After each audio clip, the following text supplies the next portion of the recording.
improved to 15-3 at home since mid-June, with another all-star performance by the bullpen. Tonight, Tom Gorzolani faces Randy Wells in front of a home crowd anxious to soak up another win.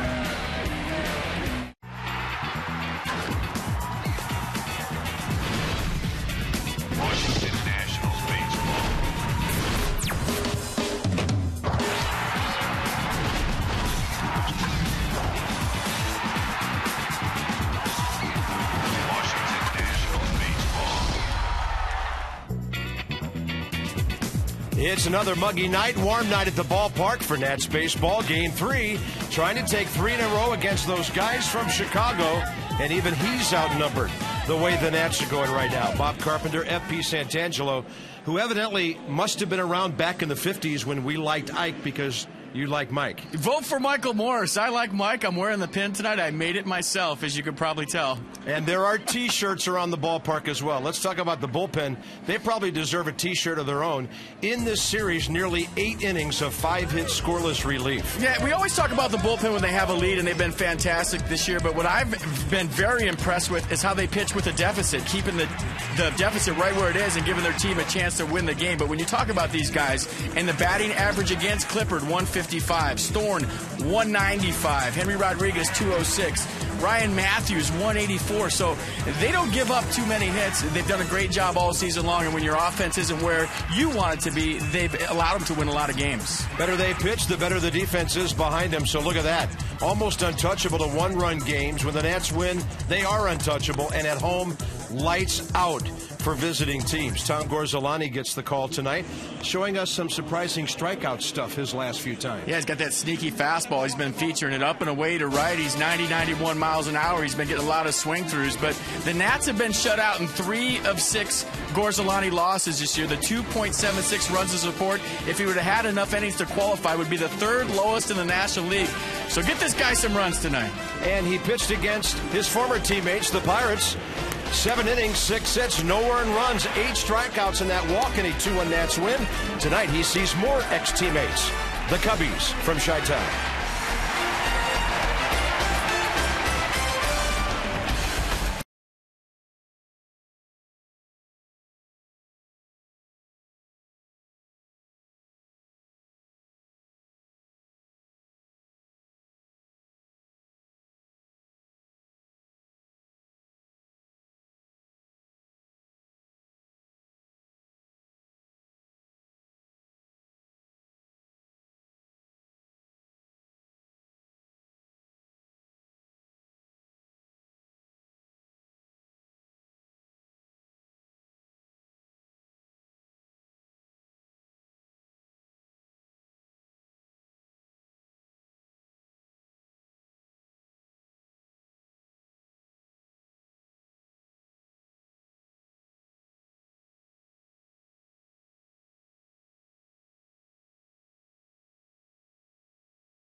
And brought to you by AT&T, the nation's fastest mobile broadband network, and by Mitsubishi Electric Cooling and Heating.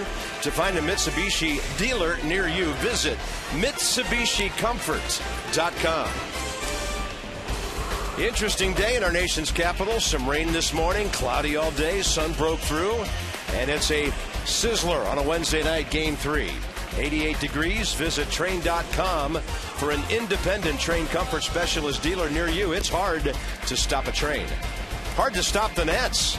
They keep winning close ball games. Here's the Cub lineup trying to do something about that. Chicago third in the league in hitting at .261. And Giovanni Soto, not only good against Gorzolani, but good against the Nats in this series. Batting 8th and then 4th. He's 4 for 8 with an RBI in the first 2 games. And he has 7 for 11 against a former teammate with a homer and 5 RBIs. Tom Gorzolani, career against the Cubs. 9th game, 8th start. The ERA not good at .664 and a record of 3-4. And coming off Friday's strong performance against his other old club, the Pirates, went 7 innings, gave up just 1 earned run on 6 hits, struck out 8 and walked 1. Fastball, slider, curveball change from Gorzolani. Opponents are hitting .252. Nationals team ERA 3.52, 6th best in the National League coming in. And the Nats have some left-handed bats in their lineup tonight. Michael Morse is back in the lineup. We'll set the defense for you shortly. And here's Reed Johnson. There's Michael back over there at first base. Good to see him in the lineup. Gorzolani delivers a first pitch fastball at 7:06 in the strike zone. 5-year umpire Chris Guccione the plate. Mike Muchlinski, Mike Winters the crew chief. Mike Everett, third base. So if you say, hey, Mike, you missed that tonight, you'll probably be right. Well, they all got excited when they saw your I like Mike button, but evidently it's not for them. You know, evidently these days it's pretty cool to be called Mike. We made that about, 10 minutes before we went on today? Got the Sharpies out, well, Googled I like Ike, saw the... You made it. I just supplied the...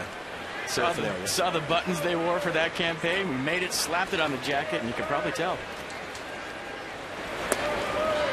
1 ball and 2 strikes and a pitch off the plate inside. Reed Johnson 1 for 6 in the series, but he's hit the ball hard 3 or 4 times in this so far 2-game set. Batting at .328, on base percentage .368. Off speed by Gorzolani, a gorgeous pitch for the first out of the game. The defense behind Tom Gorzolani for the Nationals tonight. Nix, Bernardino, and Worth in the outfield. Desmond and Zimmerman on the left side. Espinosa and Morse on the right side. And Wilson Ramos doing the catching. I think that last pitch from Gorzolani, that's been the difference lately. The slider down and in that he's been featuring.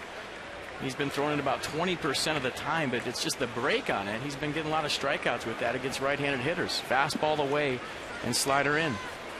Hitter is Starlin Castro back in the lineup after going 0 for 5 on Monday. Just in a little bit of a tailspin since his All-Star selection. He's still second in the league with 110 hits to Jose Reyes. Gorzolani now. A strike thrower coming out to start this one. 65 strikeouts, counting his one tonight. 23 walks in 72 innings. Off the end of the bat, it'll carry out to the gap. Nix will be called off by Bernardino, 2 outs.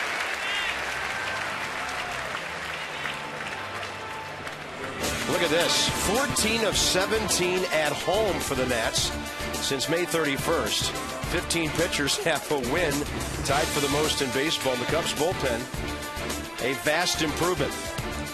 3rd best in baseball from last year, but their overall staff ERA is 4.51. Only Houston gives up more earned runs in the entire National League.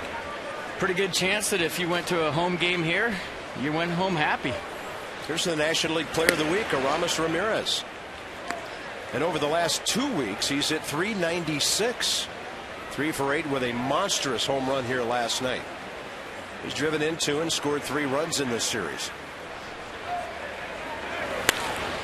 Gets under that one. It's out to right center, tailing back toward Jason Worth.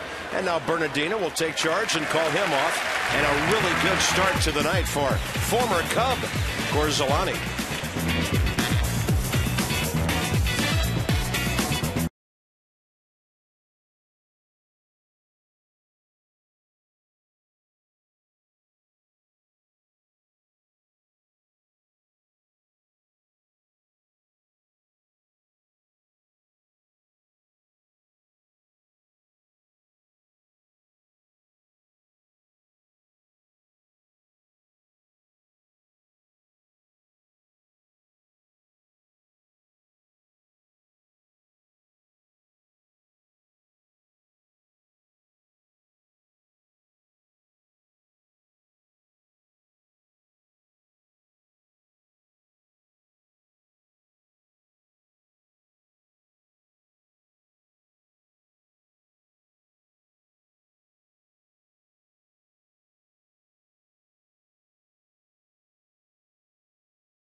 Bruce is saying, let's go Nats.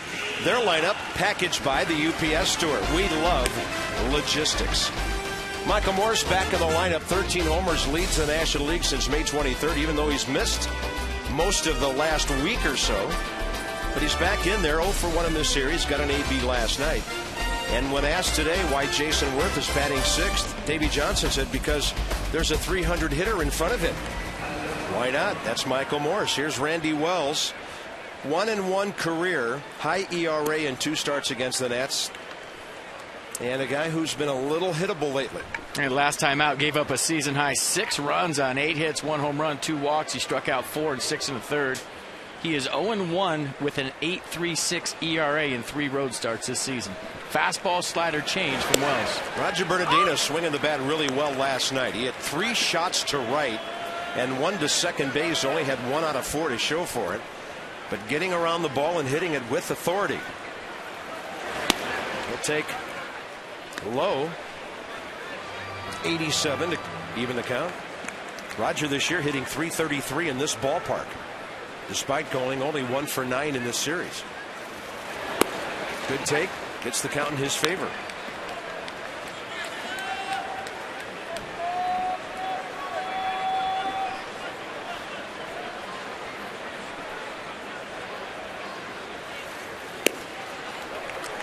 Ended up swinging one-handed at that one.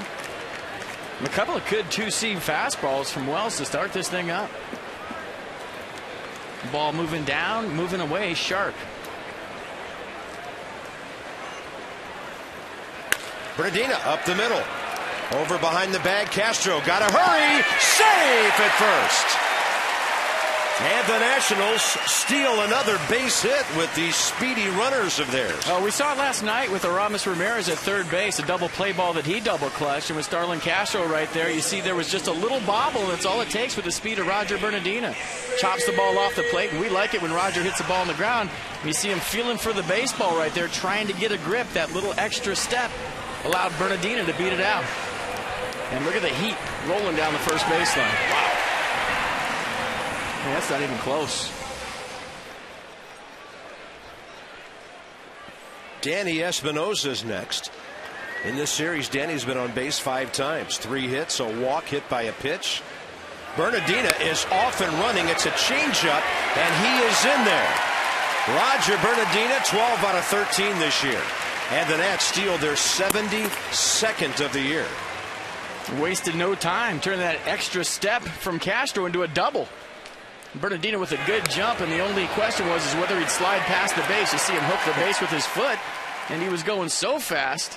A good throw from Soto, but he stole that base off of Wells. Great jump, Roger Bernardino. Immediately a runner in scoring position. First inning in this series has been good to the Nats. 2 runs on Monday, 1 of them unearned. 3 runs last night, 1 of them unearned. So they're trying to score on the Cubs to get right out of the gate for the 3rd day in a row. Espinosa's been stuck on 48 RBIs for a while. Danny just made a little square around move, and that got Ramirez on the move from third base, ball 2. A good idea from Danny Espinosa, but when you're facing a guy the opponents are hitting .291 against, it's early in the baseball game, you're swinging the bat well. Get something out over the plate and go to hooking. Try to pull the ball to the right side to get Roger Bernardino over. And sometimes that's tough for a left-hander when a guy's got a good 2-seam fastball running the other way. Espinosa lifting one to right field. See you later. 2-0 Nationals immediately. He's not stuck on 48 anymore. 50 RBIs for the rookie Espinosa.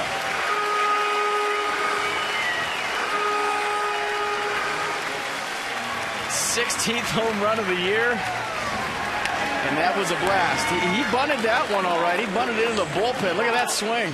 And that's why you want a guy with his power to swing away early in the game. It's okay to bunt a guy over if you got, a former Cy Young Award winner out there, but when you got a guy out there that you think you can handle swinging the bat, and you see the results, an instant 2 runs for the Nats. I love Davey Johnson's move, putting these 2 at the top of the order. The Nationals have scored 7 first-inning runs now in this series. Ryan Zimmerman's 2 for 4 with a walk. Most of that last night after he did not start on Monday. How about Danny Espinosa? 50 RBIs. And a breaking ball from Wells is outside. Wells keeps throwing strike one. He's been ahead of all 3 hitters.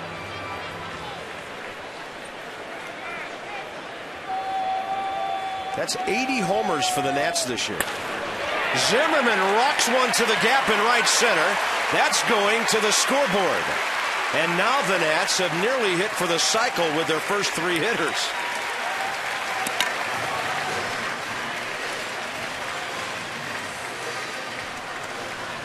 And so far, Randy Wells has not fooled anybody. You look at the pitch right here to Ryan Zimmerman, right out over the plate, up in the strike zone. That is a center cut fastball and a guy that's been swinging the bat real well lately. Look at that. Head down, going the other way, letting the ball get deep, and that's what he does best.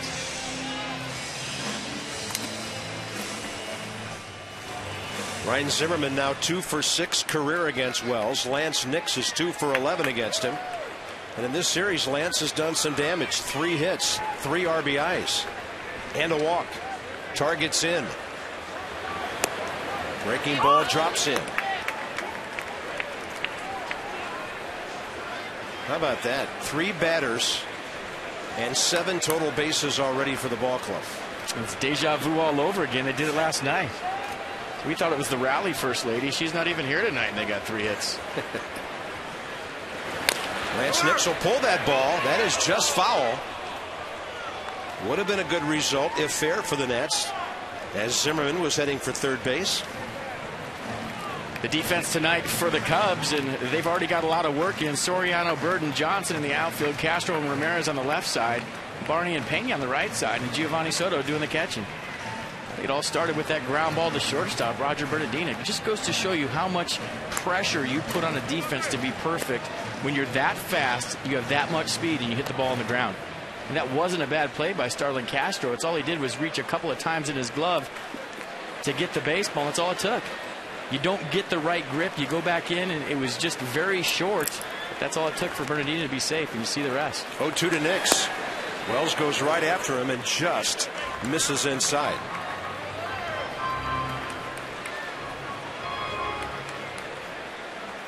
An 0-2 pitch trying to come in. That could have went either way.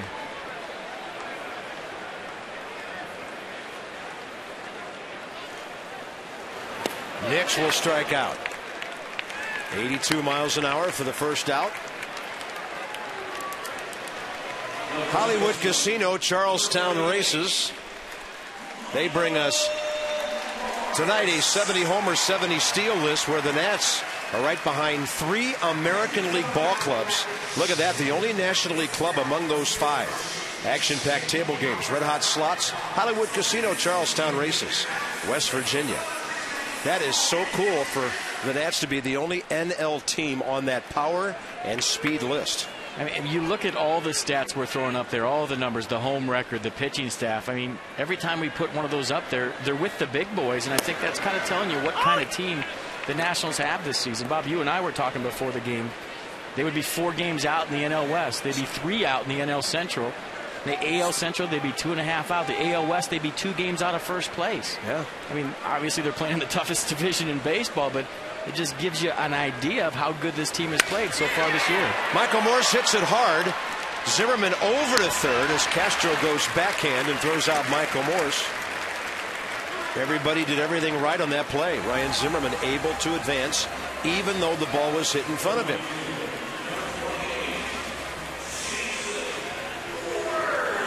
You know, the obvious response to that is, well, FP, they're not playing in those divisions. But, you know, we were talking before we went on the air just to illustrate the point of how good they've played so far this season. Hey, those teams don't have to play the Phillies and the Braves for a total of 36 times either. So this division is full of traps and pitfalls, just like the AL East is. So here's a big 2-out spot for Jason Worth to try to get the Nats that third first-inning run. In this series, he's 1 for 7 with 2 walks and 2 RBIs. First pitch is in there. Right now, Wells' most effective pitch. has been the 82-mile-an-hour breaking ball.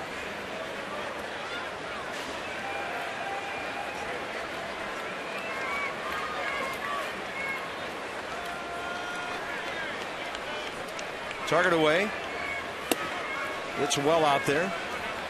Nats will have another Cub pitcher at 20 pitchers or more in the first inning. Last night, Ramon Ortiz had to throw 34. Casey Coleman on Monday had to throw 28.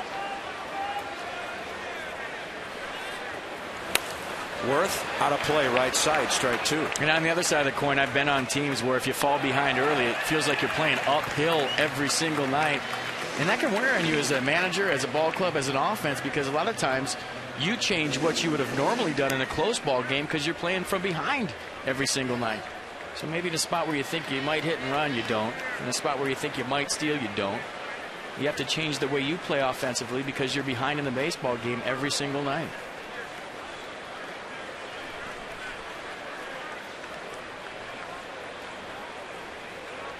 And Wells with a step off, careful not to balk with a runner at third and 2 outs. Bo Porter's had lots of company lately.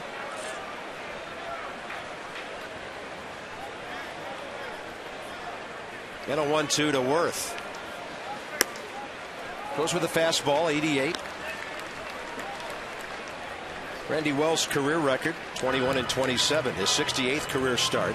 He was drafted by the Cubs in the 38th round in 2002 as a catcher. Blue Jays took him 5 years later in the Rule 5 draft and then returned to the Cubs the following April in 2008. Worth reaching for that one. Aramis Ramirez to his left. And a wide throw saved by Carlos Pena. The Nats get a couple of runs. Bernardina's speed, Espinosa's power, and it's 2-0 Nats right out of the gate. Game 3.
Has had problems in the first inning. 9 ERA, but not tonight. He got Johnson on a strikeout. Fly balls routine fashion from Castro and Ramirez. And so Tom Gorzolani, whose ERA is 2.72 from the second inning on, gets by that little bugaboo of his.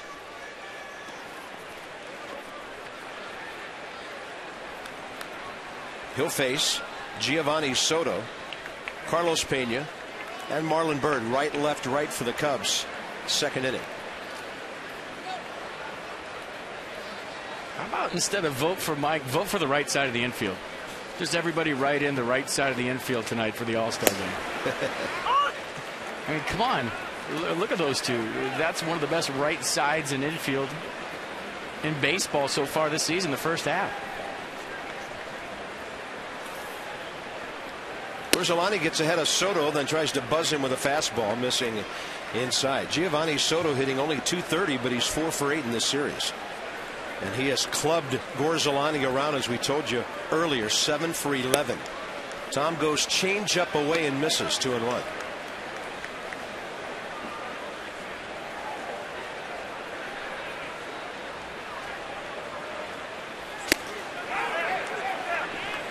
And it is a swing, says Mike Muchlinski down there at first base.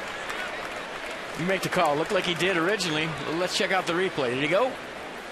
Absolutely. Ring him up.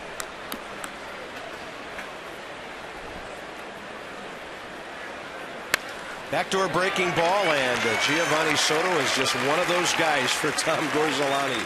8 out of 12 now. Call Luna for up to 70% off all flooring. Shop smart.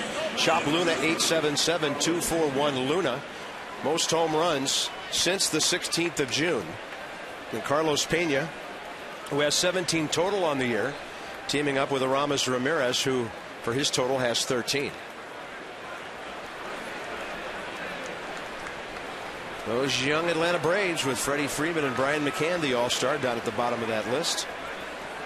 Here's Pena hitting the heaviest 225 in baseball with 44 RBIs. Short lead by Soto. High strike. By the way, the Phillies at Florida just underway. Kyle Kendrick, Anibal Sanchez. The only thing about the Phillies is whenever the Nats win, so do they. Been hard to gain ground on those guys. That ball out to right center by Pena. How much of it did he get? Enough to tie the game, and that's his 18th. Tom Gorzolani, who's had a problem with home run balls this year, gives up his 13th.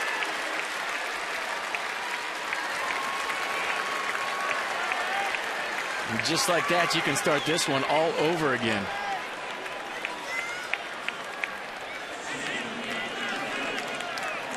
So the curveball, the slider to Soto, he left out over the plate. He was trying to bury that on his back knee. It allowed him to get on first base.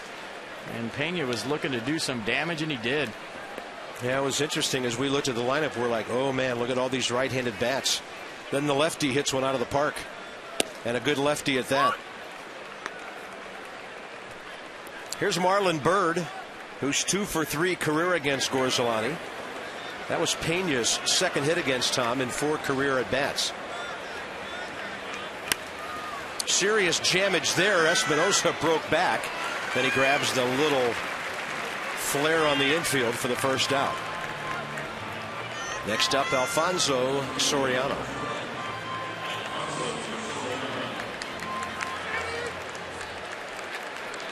And then check out the home run pitch to Carlos Pena. Just a center cut fastball right down the middle. And look at the lift he creates. And you think he's trying to hit a ball on the ground right there? He was definitely trying to go deep.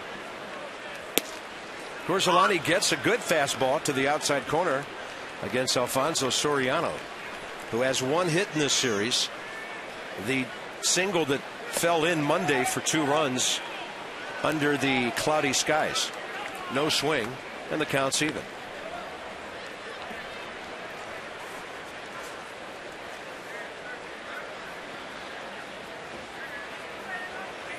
And Soriano had the 40-40 season here in 06. He was only the 4th major leaguer to ever do that. Following Canseco in 88, Bonds in 96, and A-Rod in 98. 2 balls and a strike. Soriano hits one pretty well out to center. Roger Bernardina into the sunlight, onto the track, and 2 steps in front of the wall. 2 outs. And Gorzolani dropped his head. He thought he got him. As soon as Soriano made contact, he thought that was another home run. Watch the action of Gorzolani. A good swing by Soriano, but watch him drop his head. He thought this ball was gone. And then he's hoping. Bernardino gets back, and that was a long, loud out from Alfonso Soriano. Yeah, the sunlight knocked it down. Strike 1 now to Darwin Barney. Barney 0 for 8 in this series, hit by a pitch. He's not 0 for anymore. Gorzolani just really left that ball upstairs. Number 8 hitter's eyes lit up, and Randy Wells will get to the plate here in the 2nd inning. A reminder about our Harris Teeter food drive this weekend.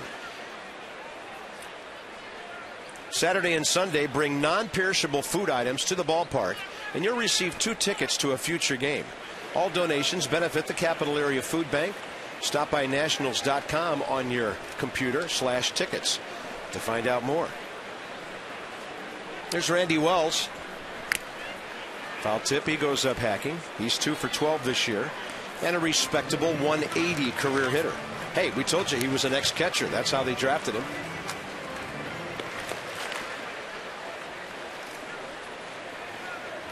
He's from Belleville, Illinois, right across the river from St. Louis. And that's a fastball inside.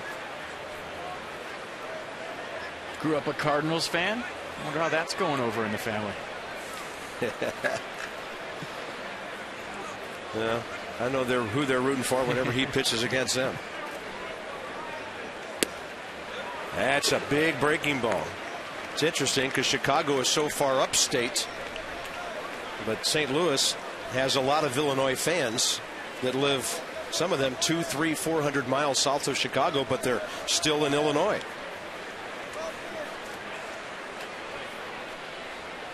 One ball and 2 strikes. And Wells stays alive.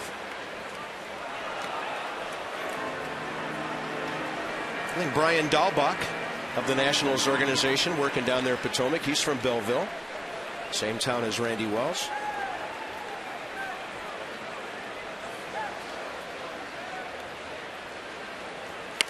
Breaking ball had him way out in front.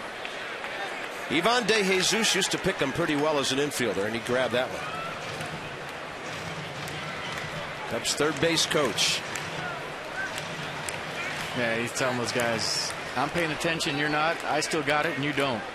Yeah, I don't even have a glove on.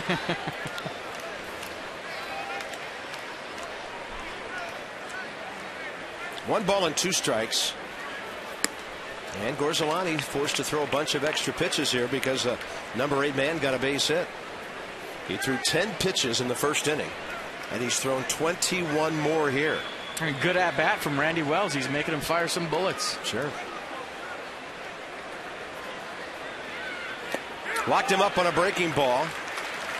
Ball game tied on homer number 18 by Carlos Pena. 2-2 second inning.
July, Wednesday evening, 2-2 ball game.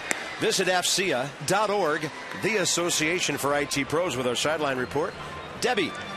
Well, tonight is Davey Johnson's 10th game managing the Nationals, and Ryan Zimmerman told me he likes what Davey brings to the ball club. No, he's fun to play for. You know, he sticks with his guys. He's very consistent. I think no matter whether you're 9 for 10 or 0 for 10, he trusts you, and that's a great trait and quality to have as a manager. And Davey said, too, that he is very impressed with the makeup of the ball club and the work ethic of the players. Bob, FP? Yeah, I don't think we've ever questioned that. A few little tweaks here and there. Every manager has his little changes and things he likes to do. And don't forget, he was there every day in spring training, so it's not like, you just dropped him in the middle of a season. He doesn't know these guys. He's been with the organization. He was there every day in spring training, watching these guys play, going over the minor league side, evaluating talent, both in the minor leagues and the big leagues. So he knows these guys pretty well, and he knows baseball very well. Bottom of the second inning underway. Wilson Ramos had a good night last night. Couple of singles, an RBI, a walk. Trying to restart the offense here. Ramos, Desmond, and Gorzolani for the Nats. Bottom of the second. Randy Wells, nearly 24 pitches to get 3 outs in the first. A lot of off-speed stuff here, and now he goes 3-0. I just wonder if Davey Johnson, seeing him missing with his off-speed stuff, figures Ramos might get a center cut fastball here. Why not turn the young man loose? I'm in.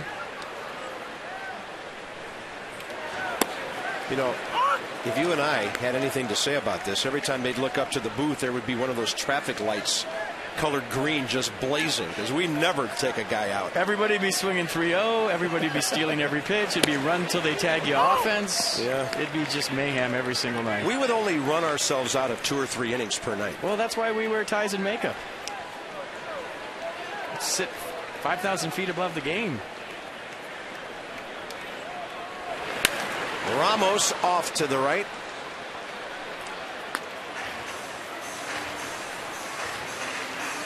Davey Johnson told me in spring training, he said, FP, the higher you get away from the game, the easier it gets. The higher? Yeah, the higher up you get, the easier the game gets. And I thought, you know what? That pretty much sums it up. 3-2. Ramos reaching to stay alive. Good emergency hack. He lives to fight at least another pitch. Well, when I got that same thing from Ozzie Smith, who made it look as easy as anybody who ever played the game. First game we did together, he said, man, the game sure looks easy from up here. Yeah. And I think that's something as broadcasters and fans we should always remember. Ramos with a great at bat. Out to left center. Marlon Byrd cutting it off. Ramos is going for 2, and they've got him. Nats' only hope would be that in-between hop could get away from Darwin Barney. 1 out. And they've been aggressive all season long on the bases, and I was wondering if he was going to try for 2, but he was busting it right out of the box. It's not like he looked at this ball for a while. He was thinking double, and that's just a good play from Marlon Byrd going over there. Big crow hop, lets it fly, and that ball's right on the money. So while the Cubs had to do about 3 things right, Byrd fielding the ball cleanly, coming up and making a good throw, and Barney picking it and making a tag. That's all Wilson Ramos had to do is run hard. So I'll take that risk every single time if I'm Wilson Ramos. And showing off the pipes after that throw, saying, you can't run on me. I know this is the big leagues, but I would venture to say that Ramos' foot hit that bag either when or before he was tagged, because Darwin Barney did not put the glove down in front of his spikes. It looked like his foot snuck in there, but, But when you're beaten by that much, you're not going to get that call. Because you're anticipating out as an umpire. Here's another base hit, and it's a very welcome-looking right field line drive for Ian Desmond. I don't blame him for clapping his hands. He's hit into some bad luck in this series and finally gets a knock. Well, we talked about it last night. A line drive to third base for an out, a line drive to right field for an out. He had a big sacrifice bunt late in the game, and we said at the time, that's a game that he can build on. That's a game he can hang his hat on. You see the results. Good swing. His head perfectly still on that Exmo. Yep. Tom Gorzolani has 2 sacrifice bunts this year and 22 in his major league career. And right now, Aramis Ramirez is maybe 10 feet further away than the pitcher is.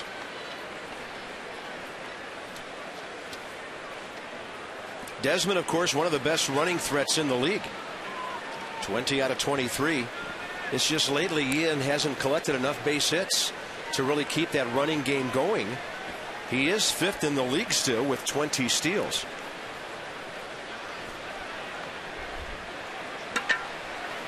Big lead at first, which a runner can do over there, FP, because the first baseman's charging. And Desmond can get a good 30 feet or more off that bag when the ball's delivered home. Yeah, the only thing you have to be aware of is the up and back play. A lot of teams have a play where the first baseman will take 2-3 hard steps off the base like he's charging the bunt, and then retreat and they'll pick off. Like that. Carlos Pena taking a little jab step like he's coming in for the bunt and trying to trap you, and the runner is thinking, okay, he's leaving, I can steal second. You see a lot of guys picked off with that play. That's why as a first baseman you have to wait until the last second to vacate your position.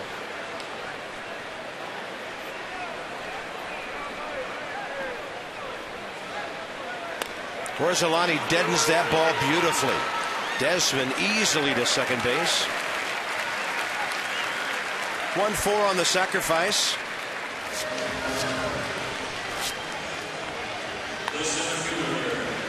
Levan Hernandez looks for this all the time. We've seen him do it with first and third this year. He's watching the first baseman come off the bag, and you look at Carlos Pena right there. He waited a long time, and that made Ian Desmond stay at first, but that's a nice bunt by Tom Orsolani. Runner in scoring position, and the way the Nats have been swinging the bat tonight with 5 hits already. Good piece of baseball there. 5 out of their first 8 against Randy Wells, and here's the man who started it with that chopper up the middle, Roger Bernardina.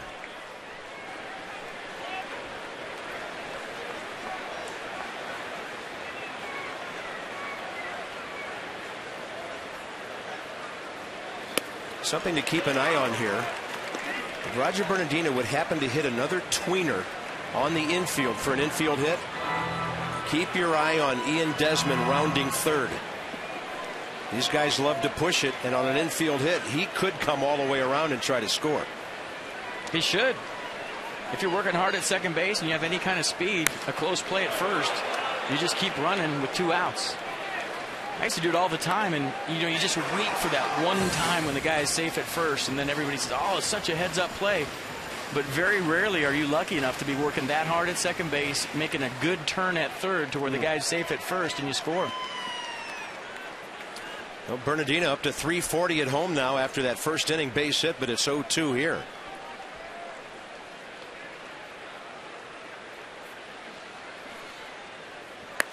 Fastball up.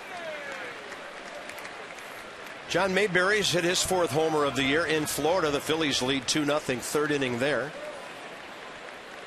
And the Braves are leading Colorado at home 3-0. Rockies will be here Friday.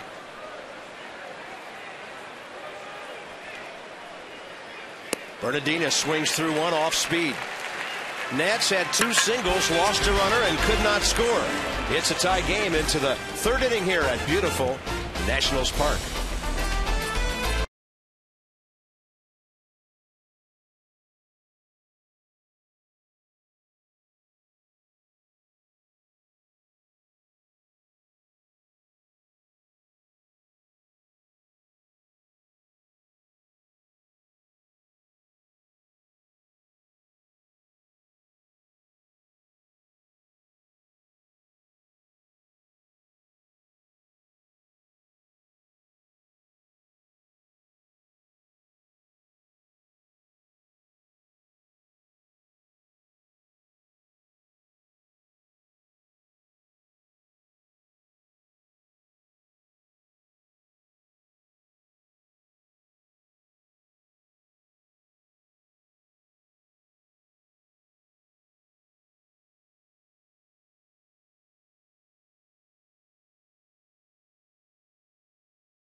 Soli from Minneapolis. He went to San Diego University, 2nd rounder just last year.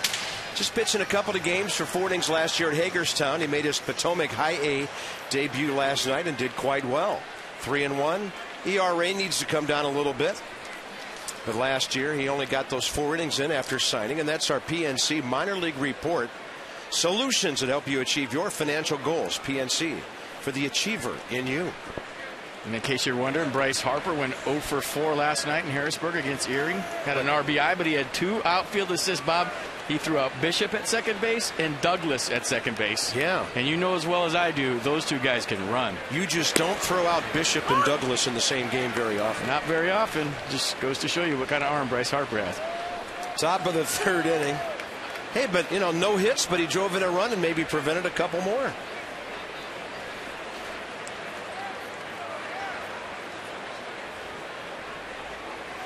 Ray Johnson on 0-1.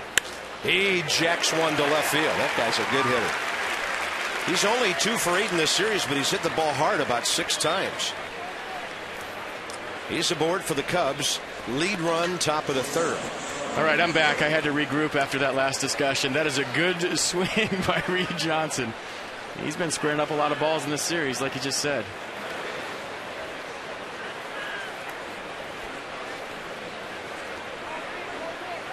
Juan Castro flied to center first time.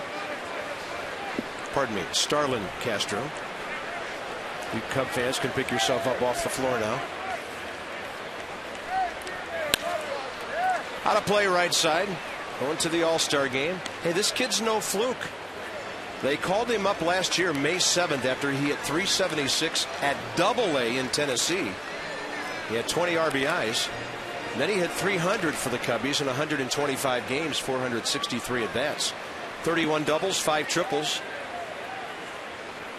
Then he was in the top 7 in the National League among rookies in 4 different categories.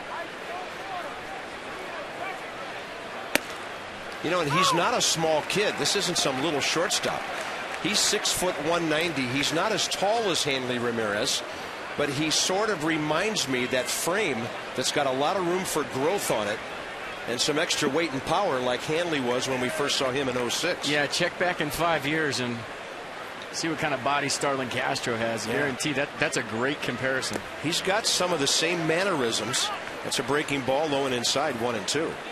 And then, of course, Hanley Ramirez, no longer a leadoff guy, like Andrew McCutchen in Pittsburgh, hitting 3rd now. So this kid is 20 years old. You're looking at a future star, if not on the verge already. Cubs don't run much, 29 steals. Only the Braves with 26 fewer in the National League. Cubs are a station-to-station ball club, and I remarked on Monday, even Alfonso Soriano at this stage of his career has shut down his running game. He is 1 for 1 this year. Reed Johnson has 1 stolen base against lefties. He hasn't been caught. 1-2 is the count. He's holding. And Gorzolani gives up a fly ball to right that'll back up Jason Worth. Reed Johnson just standing about 1/3 of the way to second base watching that, and he retreats with 1 out. The Miller tricolor cap is coming your way. That's July 8th against the Rockies.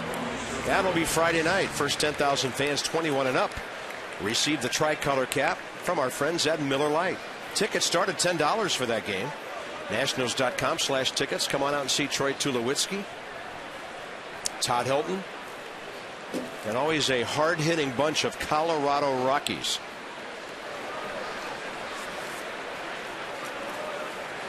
Pitching pairings for that series have been posted, and there's a first pitch fly ball. Long way to go for Worth, and unable to get there, and Danny Espinosa had no chance. Of course, Levon goes tomorrow night here against Matt Garza of the Cubs. And then John Lana and Jason Hamill, a righty, on Friday. Jason Marquis, Ubaldo Jimenez. Tough matchup on Saturday night.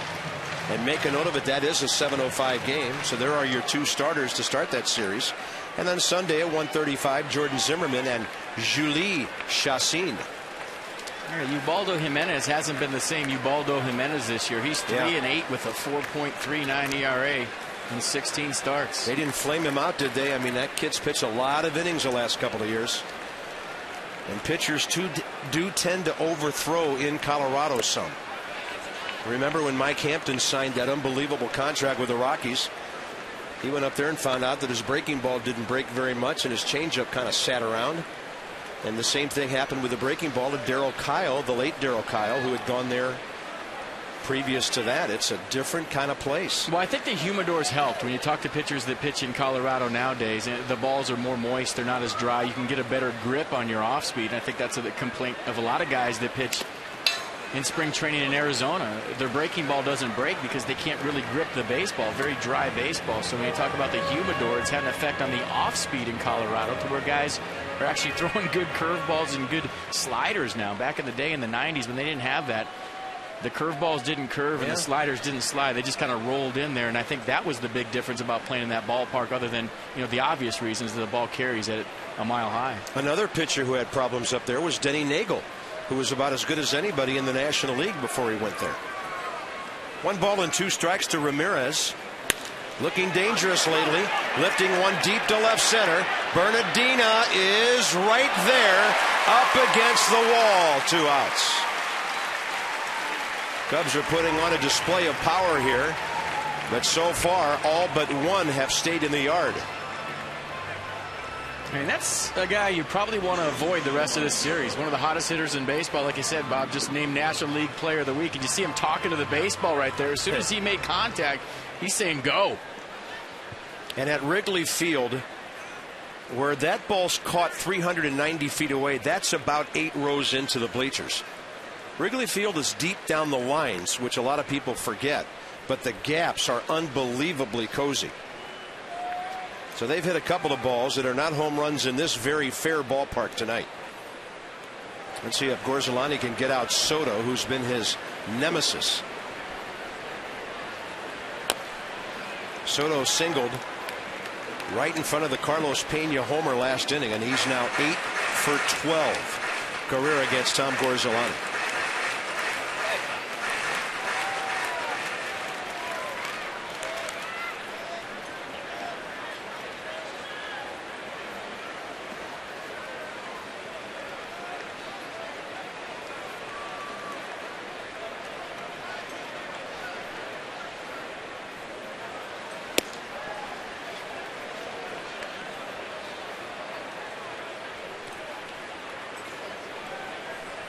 Tom Gorzolani's pitch count 32 after 2 innings. He's at 44 with 2 outs here in the 3rd.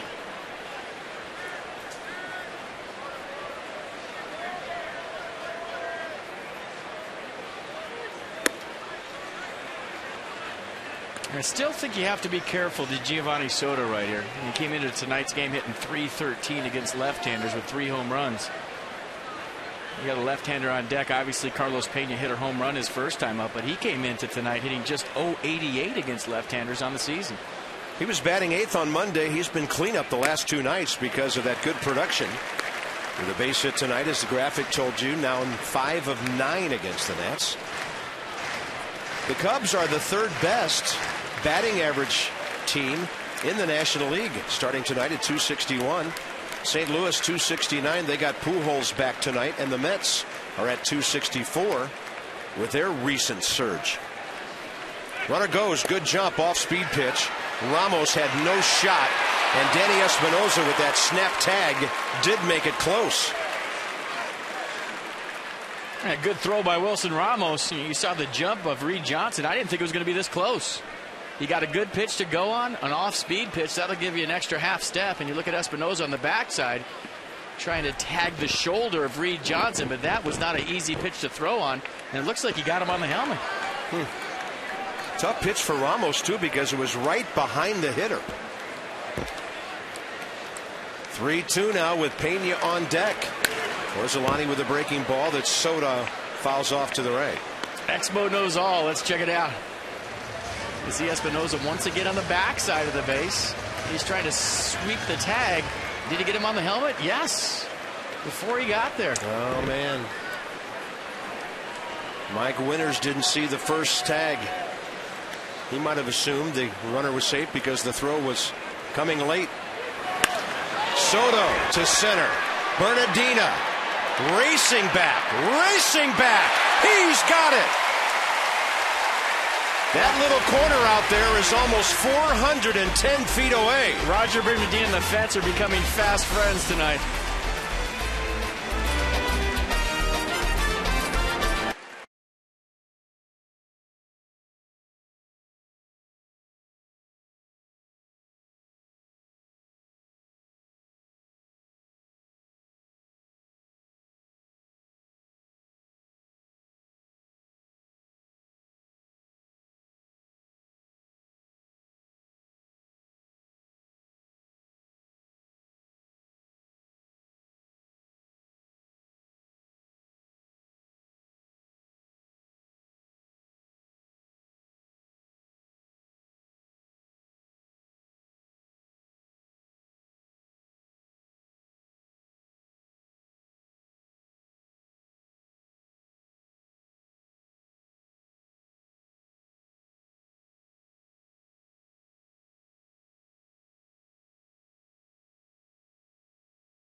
Another left-handed homer. He hits 3 out of every 4 from that side of the plate. Yeah, Roger Bernardini singled, then stole second base. You got a runner on second, nobody out. You're just trying to get him over. You're doing things the right way, and you get the bonus plan. A 2-run home run, his 16th of the year, 50th RBI. That's a nice piece of hitting. Listen to some of the RBI totals rookie infielders have had at the All-Star break since '85. Danny's up to 50. 3 years ago, Evan Longoria had 53. In '01, Albert Pujols had 66. Mark McGwire in '87 for Oakland had 68. And the all-timer, rookie Wally Joyner for the '86 Angels had 72 RBIs at the All-Star break. Wow. Can you imagine? He hit 20 homers. McGwire had 33. Pujols 21. Longoria 16. It would be interesting to see where those guys came from. Oops. Darwin Barney just lost his play when he didn't pick it up cleanly the first time. In regards to Danny Espinosa, you know, Danny struggled early. The average is almost up to 250. He's coming on hard. And, you know, a lot of times as a rookie, you get out of the gates well. It's easy to perform when you start well. But to Danny Espinosa's credit, this is a guy that's been battling to get his average up all season long, has made the adjustments. And you know, we talk about all the time about being the subject of opponents' pre-series meetings. I'm sure people are circling Danny Espinosa. All of a sudden, he's still getting the job done. Cubs just tied the Texas Rangers for the most errors in baseball with 72. That was Darwin Barney's 7th. The Nats are doing this leadoff thing to the Cubs again. 3 consecutive innings. The leadoff man on tonight. I think last night, I'm looking back, the Nats had their leadoff man 6 out of 8 innings aboard last night. So Davey Johnson's been able to do some things with base runners and hitters.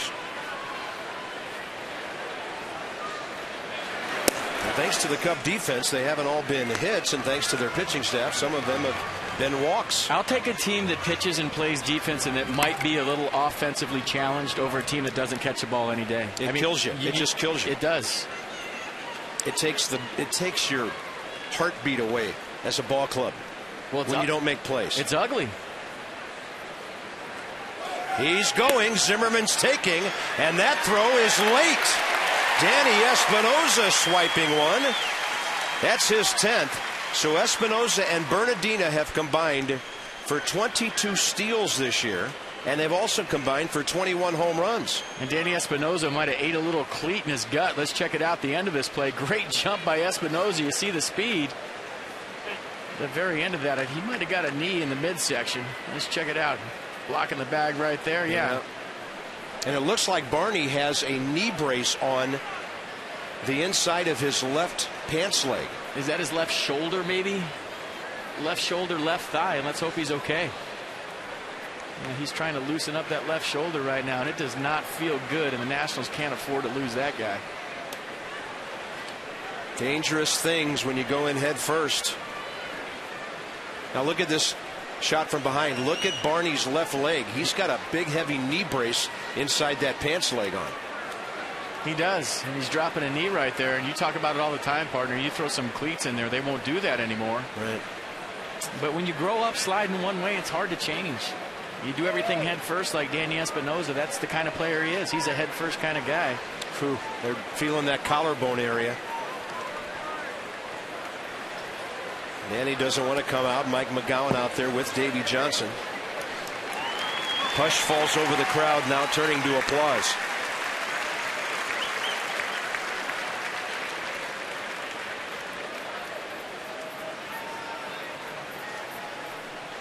Danny Espinosa's at second base with nobody out. Ryan Zimmerman took the pitch, which was ball 2.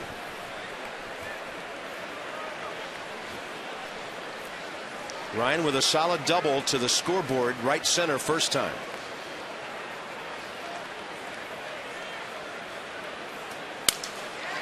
He's going to go that way again. Ball not deep, and Espinosa won't be able to go anywhere, except he's Danny Espinosa.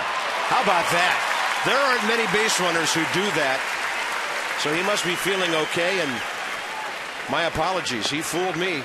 Well, I don't know if he's feeling okay, but he's still heads up. Wow. Reed Johnson got behind that baseball, but this is what the Nats do. We've seen them do it all season long. They force the issue on the base pass. They're very aggressive. And Johnson behind this ball just caught it a little bit high, and that might have been the difference. It's a pretty good throw strength-wise, but it's just offline. It allows Espinosa to get to third. That's how you create runs when you're not hitting as an offense. Little things like that. Here's another little thing. Bo Porter, knowing Danny was shaken up, he let him know he did not have to slide on that throw, so Danny able to go in standing up. Well, when the third baseman's standing off to the side like that, you see the base open, so you know you don't have to slide because there's nobody on the base. But yeah, that's a good heads up play by Espinosa and Porter. Yeah, coaches can protect their guys from time to time. Lance Nick struck out swinging first time up. And that was with Zimmerman at second base, nobody out in the first. And Randy Wells has been giving him a steady diet of off-speed junk here. Look at how efficient he has been in situations like this. Well, first 2 strikes are for yourself. The last one's for the ball club. So while you're ahead in the count, you go ahead and let it rip. You're thinking about driving the ball, maybe a sac fly. But then with 2 strikes, you look out at your defense and you see the shortstop and second baseman back, and it's all you have to do is play pepper, hit a little ground ball for an RBI. 2-2 ball game, bottom of the third. The Nats looking for the lead here. Target inside corner. We've just made it beyond the 8 o'clock hour. Ball game started at 7:06. 88 degrees and quite muggy at the ballpark tonight. Nats got 2 in the first on the Espinosa homer after a Bernardina single.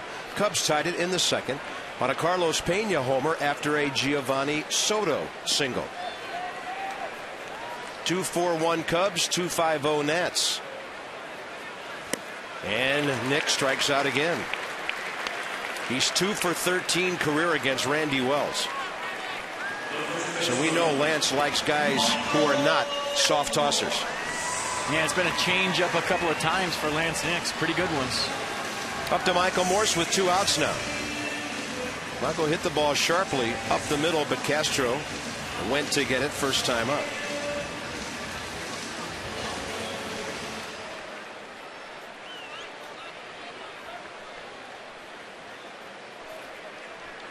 Michael's next RBI will be his 47th.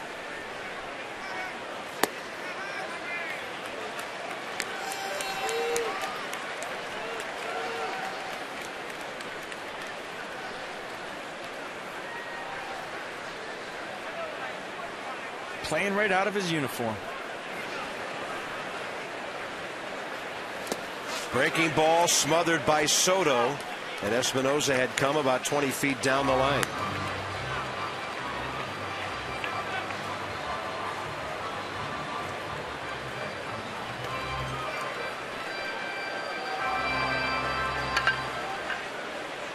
That's Bo Porter talking to Danny Espinosa, telling him to look for it.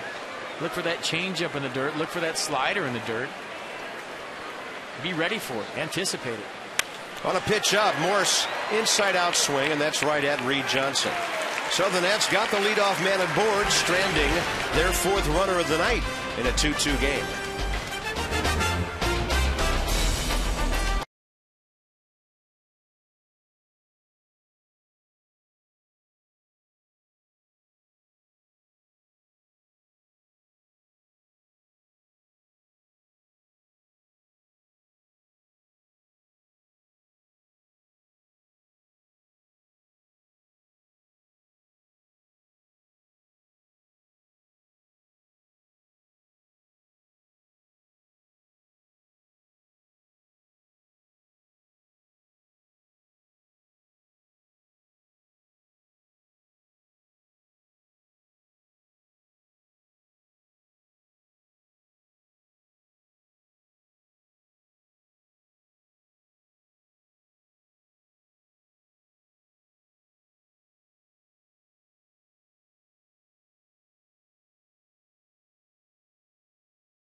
Are definitely hitting some barrels. There's no doubt about that. Nats a couple missed opportunities. Tom Gorzolani able to keep the ball in the ballpark minus Carlos Pena, so it's up to him to keep the tempo going, keep throwing strikes, and keep his team in the game. But you know, the Nationals have done this the last couple of nights. They've had some opportunities very early in the game to put the game away, and they haven't done it.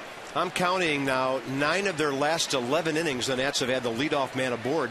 You would think they'd score in more of those frames, but they haven't been able to do so. Well, they're trying, and you know, they just haven't got the pitches in those counts. But like I said, it's up to Tom Gorzolani to keep it right there. You got a bullpen that's been working very hard lately, and you don't want to overuse them too much. Yeah, you got a bullpen behind you and a bunch of teammates who keep finding ways to win.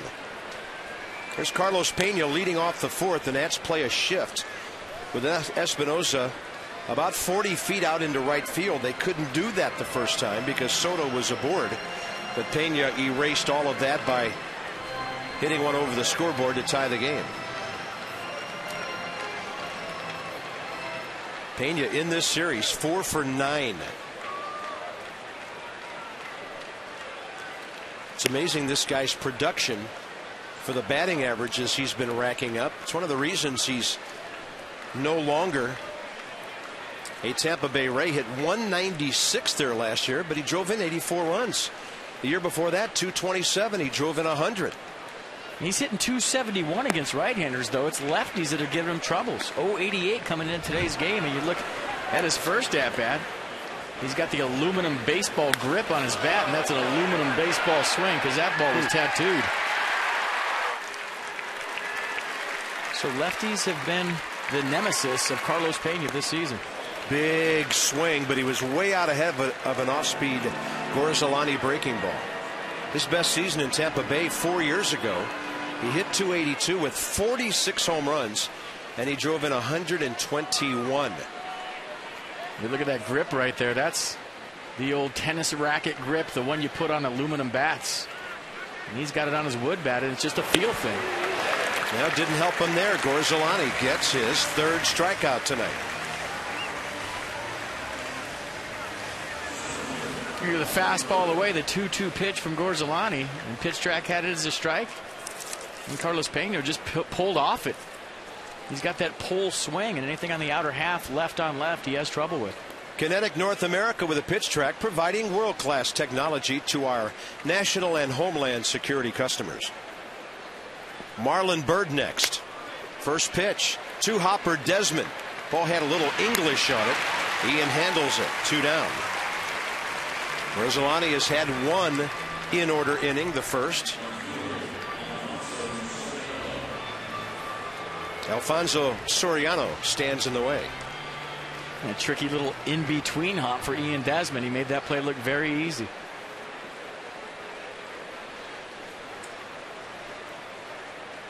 So Soriano is now in the 5th year of his 8-year contract with the Cubs.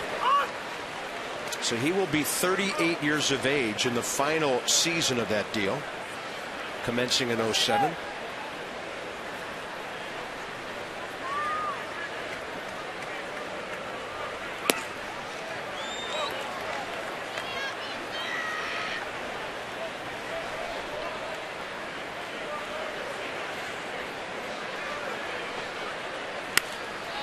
Little flare off his hands.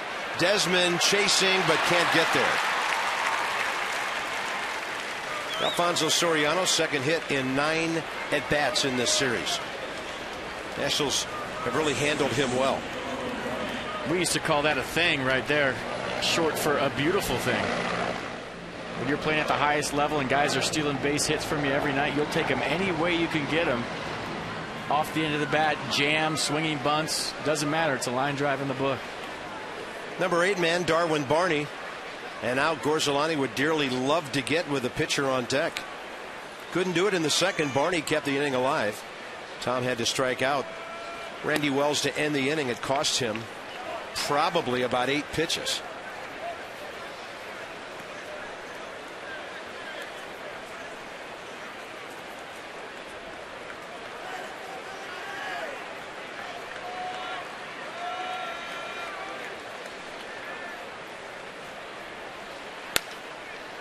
That'll even the count. Out of play. 1-1. Cubs had won 7 consecutive games in this ballpark coming into this series.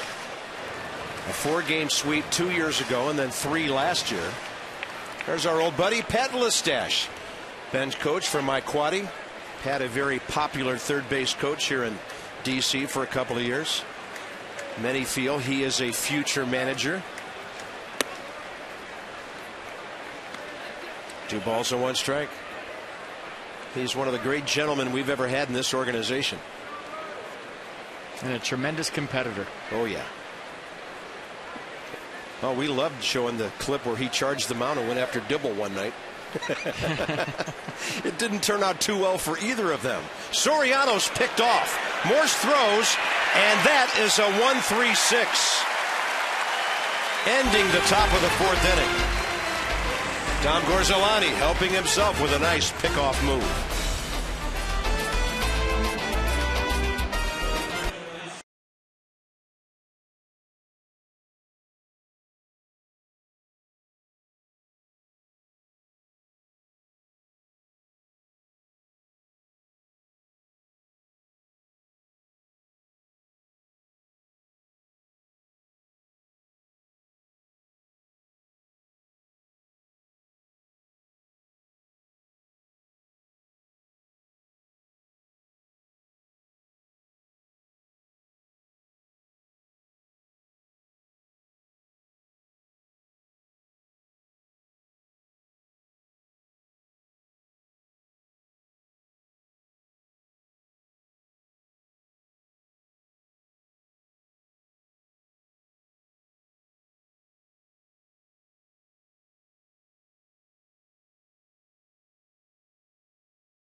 And over the years, this is one of the best races Teddy has ever raced. He just ran well tonight, getting loose in this hot weather. But Abe, the great sprinter, not to be caught. But look at Teddy. They posed for a team picture afterwards. They all got in line. Something's coming up here. Yeah, they got something. What is it? Vote for Morse. Check out the Beast Mode T-shirt on the end. That's outstanding. You know, they might be ancient, but they're very contemporary. And a ballpark treat that will never go away, cotton candy. At least dentists hope not. Bottom of the fourth, Jason Worth. Worth in this series 1 for 8, 2 walks. The Nats are letting Randy Wells hang around the same way they let Ramon Ortiz hang around after a rough start last night. Last night, Ortiz had 58 pitches after 3 innings. Tonight, Wells has 53. Ortiz would go on to pitch 6. And a good take by Jason Worth, 2-0. Phillies got 2 in the third to lead the Marlins 4-0, but Florida just scored 3 in their third. So a tight ball game down in Florida. That's a called strike. And it's 2-1 to Jason Worth, who's hitting .220.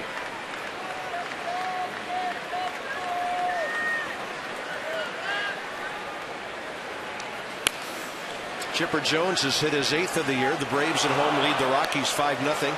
And tonight the Mets will throw John Neese at the Dodgers on the coast. In the division, Atlanta 4 back, Mets 10.5. They've won 3 straight. The Nats just a half game back of them. Worth strikes out for the 84th time. And the Nats are a healthy 5.5 up on the Marlins right now. So right there with the Mets battling for number 3 position here in July. That is just a tough division. Now, didn't you tell me that Ben Gessling figured out before the game the Nats are the only 4th place team in baseball with a winning record? They are. And how about that stat? Shows you how good the division is.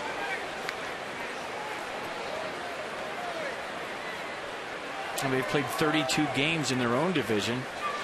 But all those games are right out of the gate. They were still trying to find their identity as a ball club. When you come out of spring training, you're still searching for where you're going to hit in the order, who's going to be the setup guy, who's the 7th inning guy. You know, what's the rotation going to be like? Who's going to be the everyday this, everyday that? And you're playing teams that are established like the Phillies and the Braves right out of the gate. That ball killed by Ramos, but hooking just to the left of the 336 sign. Hey, Pete, this will be interesting. When the Nats come back from the next road trip, it'll be a time to find that identity as the Marlins, the Mets, and the Braves come in for 3. Back to divisional play after that first trip. But this is a different team now with a different attitude, a different swagger about them that has learned how to win games late. When we talk about all the walk-off wins, that's going to translate when all of a sudden you're facing the Philadelphias and the Atlantas and the big teams in baseball. Because now you have a different confidence level that you didn't maybe have in early April. As a ball club, you're still trying to find your way through it. Are we going to be good? What's this going to be like this year?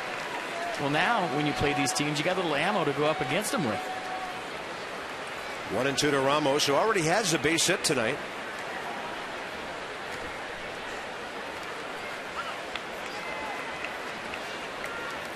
Wells and Soto to visit. 17 and 15 in one-run games on the year, 11 out of 18 here. Come to the ballpark, you will bite your nails, ladies and gentlemen.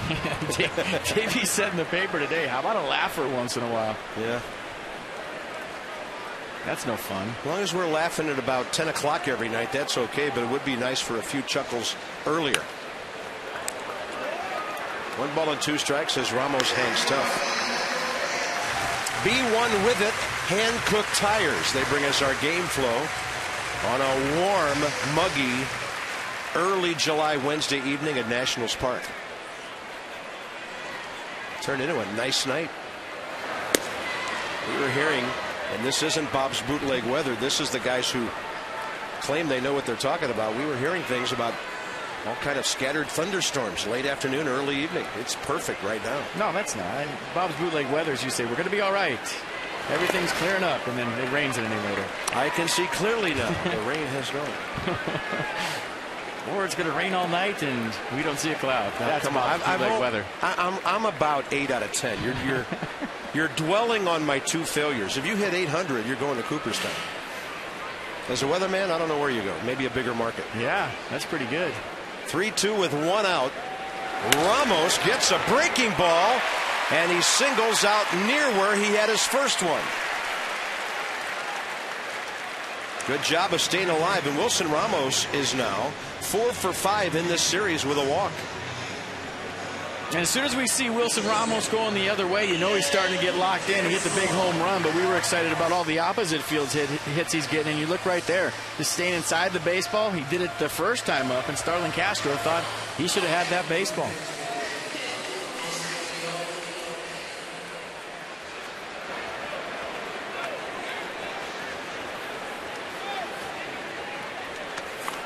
Ian Desmond, base hit to right his first time.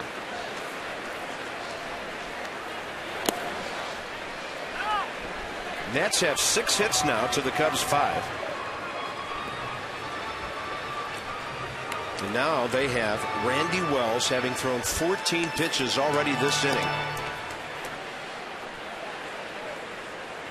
And he's up to 67.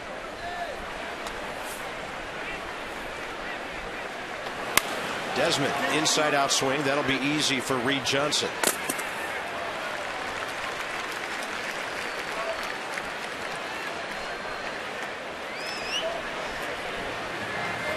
Tom Gorzolani with a sacrifice first time. He'll get a chance to swing the bat here.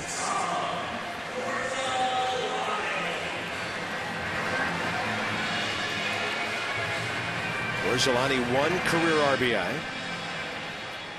0 for 20 with 3 sacrifices this year. Pardon me, 1 RBI this year, 12 career. He's been known to swing it now and then.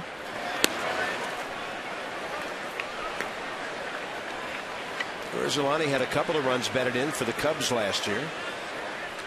Tom is a Chicago guy from Evergreen Park, Illinois. Attended Marist High School and Triton College in the area. Facing the Cubbies for the first time as a Nat, of course.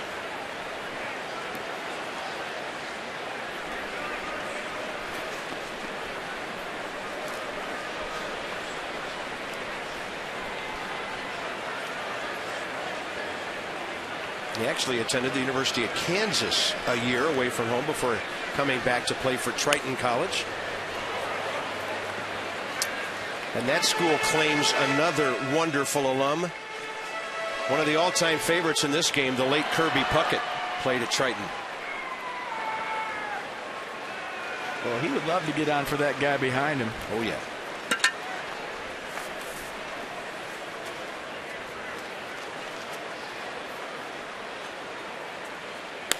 How about that?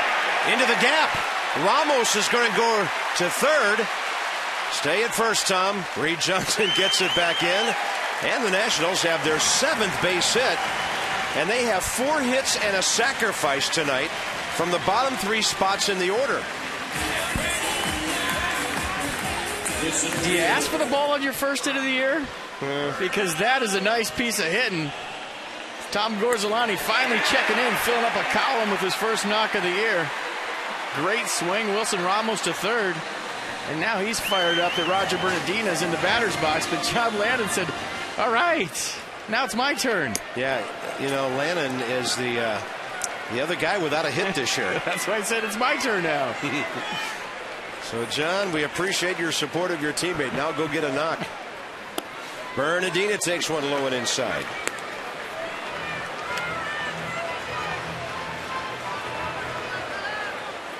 There might have been a little writing on that. Who is going to be the last one with no hits?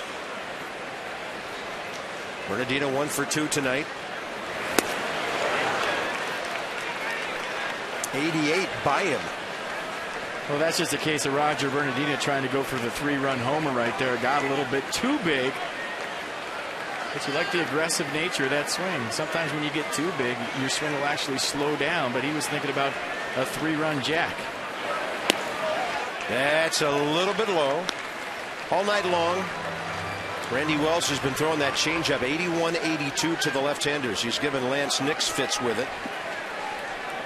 He struck out Bernardino once with the base hit before that. 2-1 pitch. Roger turns on it and pulls it right over to Trent Jewett.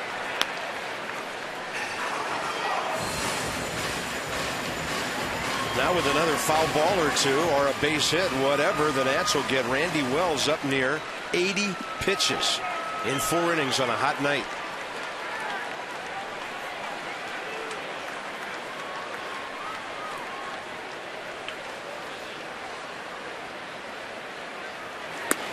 Way upstairs, ball 3. Well, that was a big miss right there from Randy Wells.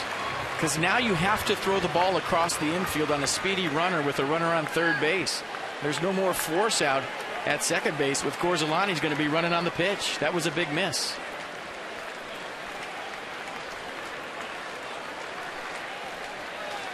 (3-2).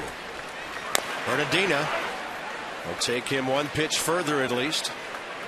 That used to happen. You're playing the infield and all of a sudden you're thinking, oh man, now I got to throw across. Where you had the easy force out at second base with the pitcher running, you could almost bobble the ball, pick it up, and still go to second base. Now, in a 3-2 count, you're telling yourself, I got to make a clean play. I got to get rid of the baseball in a hurry because I got a guy that can fly in the batter's box, and if I don't make the play, it's a run. 3-2 again. Bernardino takes it right down the middle. And the Nats are gone. They've now stranded 6 runners in 4 innings.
That's our matchup for tomorrow night. Coverage begins at 6:30 Nats Extra. FP and I join you in the booth at 7. Levon will launch first pitch, well, sometime between 7:05 and 7:09. Whenever he wants. Exactly. We are at his pace. Matt Garza, by the way, 1 start career against the Nats, and that was with Tampa Bay. 5 2/3 innings, 7 hits, 3 runs. No record. Nats are number 1 in a lot of interesting categories right now and trying to pull them through for another one tonight. AT&T Trivia Fact, Danny Espinosa. Since '85. We talked about this earlier. Do you folks remember who they are? We're calling upon your recall now.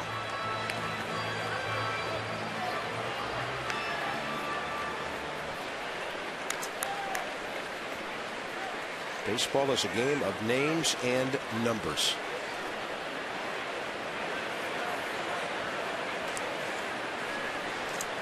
Darwin Barney was at the plate when Alfonso Soriano was thrown out. after Gorzolani picked him off. So if anything, this does help the Cubs a little bit. They had their number 8 hitter leading off before the pitcher. And Barney on the night, a base hit back in the second.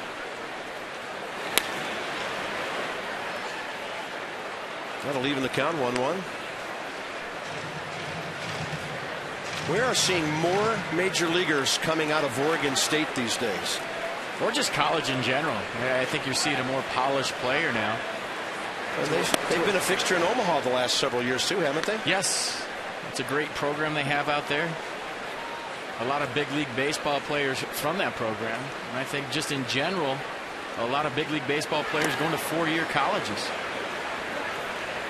You get a more polished player, you get a more mature player, you get a guy that might get to the big leagues a little bit faster. So a lot of times you see the smaller market teams going after a lot of college players because they need help immediately.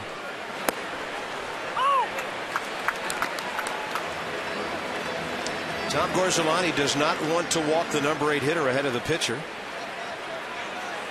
Barney, a good hitter. He's hitting over 290. And a payoff pitch to the leadoff man. Gets him to hit it on the ground. Zimmerman just smothers that ball. On to Morse for the out. Ryan Zimmerman, the former Virginia Cavalier. Danny Espinosa, Long Beach State. One of 5 rookies with at least 16 homers and 50 ribbies. Evan Longoria, Albert Pujols, Mark McGwire. And of course we talked about Wally Joyner way back in 06 with an amazing 72 RBIs before the All-Star break.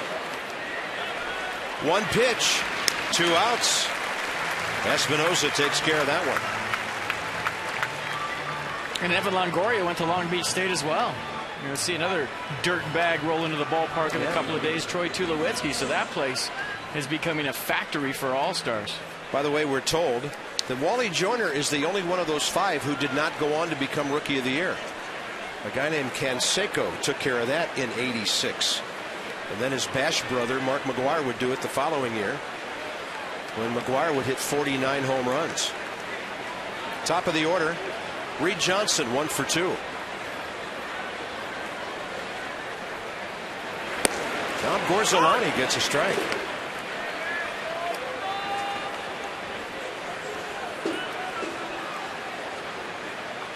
Johnson thinks this inning's going a little too quickly, so he steps out.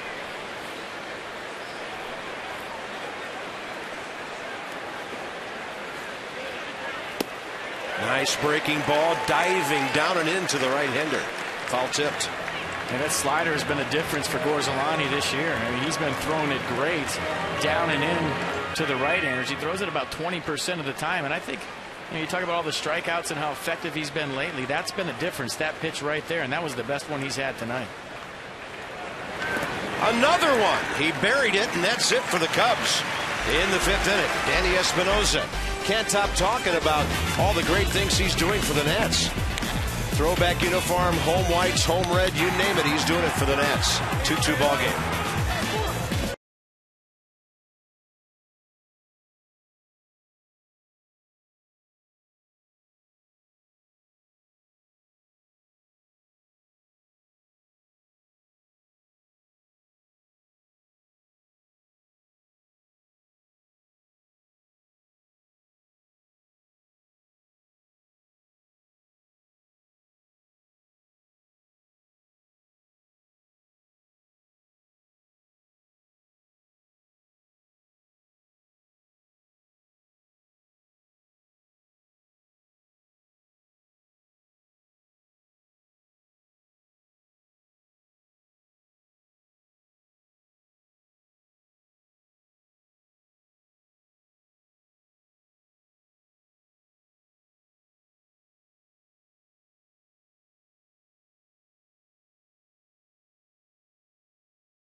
Navy Federal makes car buying easy. Visit NavyFederal.org to calculate your payment.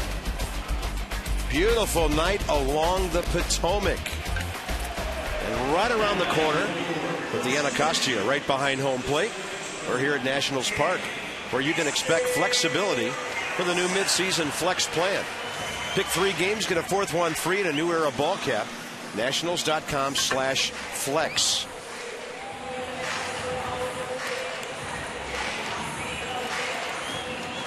Nice crowd on hand tonight, watching a tight ball game. It's been tied since the second. Each team with a 2-run homer, and here comes the man who did it for the Nats. He'll be looking at Randy Wells' 80th pitch of the game.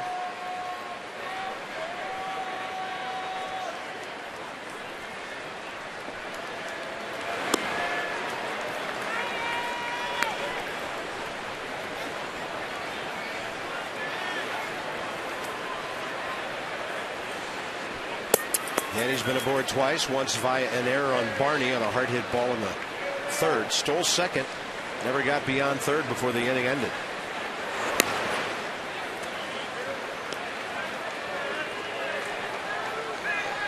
Freddie Freeman, the only rookie with a chance to catch Danny Espinosa for now. How about the Nats with 2 of the top 4? Nice.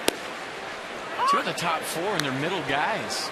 You talk about having a strong middle for a long time and that being the future of your organization. Your catcher's young, your shortstop's young, your second baseman's young, and they're all getting the job done at the highest level. I was looking at some numbers today, FP. Steven Lombardozzi went 0 for 5 last night. That dropped his average to 394. Wow. This organization, and we talked about young Mr. Antonelli the other night. He's at 323. The future is definitely bright. 2-2 to Danny. Zimmerman and Nix to follow, and that's upstairs, ball 3. The other thing I've noticed lately about Espinosa, he is so quiet at the plate now. We don't see him jumping at any pitches that are not strikes. Now, occasionally, you get the 0-2 breaking ball in the dirt, but his plate discipline has been amazing, and he draws his 28th walk of the year right there. Well, that comes with confidence. Confidence breeds relaxation. All of a sudden, you know that you're seeing the baseball well. You're having a good season. You're hitting high up in the order all of a sudden, so you're confident. You're not pressing. You're not trying to prove that you belong at this level anymore. And it helps you to relax. And it's not the end of the world if you make it out. And I see, we're seeing a very mature Danny Espinosa and a guy that's, growing up right before our eyes every single night. He's getting better. Ryan Zimmerman has had 4 guys get on base before his at-bats tonight. Espinosa 3 times and Bernardino once. And of course, Danny rounded the bases, and he was leaning there on the first throw over by Randy Wells. Let's see if Mike Quaddy decides to pitch out.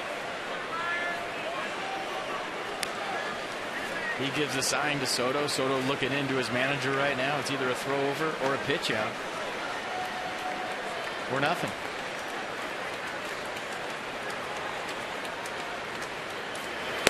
Inside, Ryan holds off.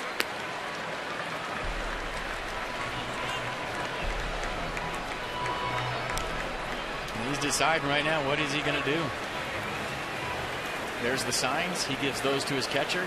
Somewhere in that sequence, he's telling him nothing's on, pitch out or throw over. I've noticed over the years that in these dugouts where you're 4 or 5 steps below the field, all the signs are around the manager's face. You don't see him wiping his jersey and stuff like that because sometimes the catcher wouldn't be able to see that. Yeah. Base coaches, it's a much different thing. You can see their entire bodies out there. Zimmerman hammers one to left. Heading for the wall. Gone. The Nationals lead 4-2.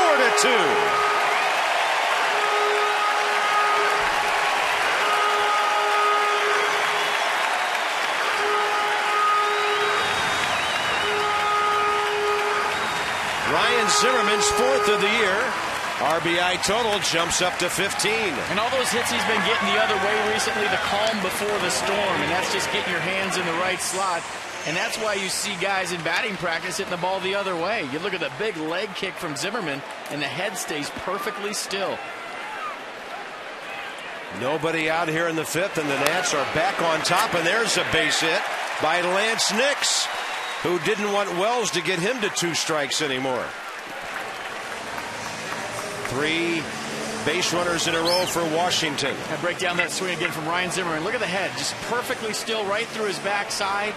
You look at that toss of the bat, the extension. And anytime you can keep that head still, you're seeing the baseball big. And like I said, hands in the right slot. And that is a pitcher-perfect swing on a home run from Ryan Zimmerman.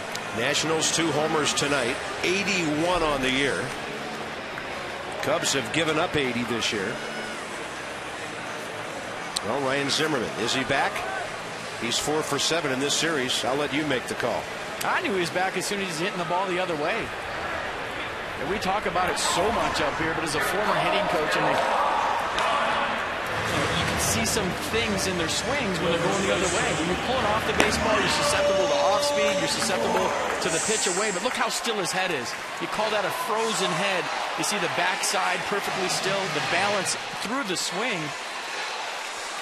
And we knew it was a homer because on the X mode, the bat did not quiver. Yeah. He got the sweet spot, and off she went. If you're DVR in this game, show that swing to your kids a million times. That's perfect. Here's Michael Morse.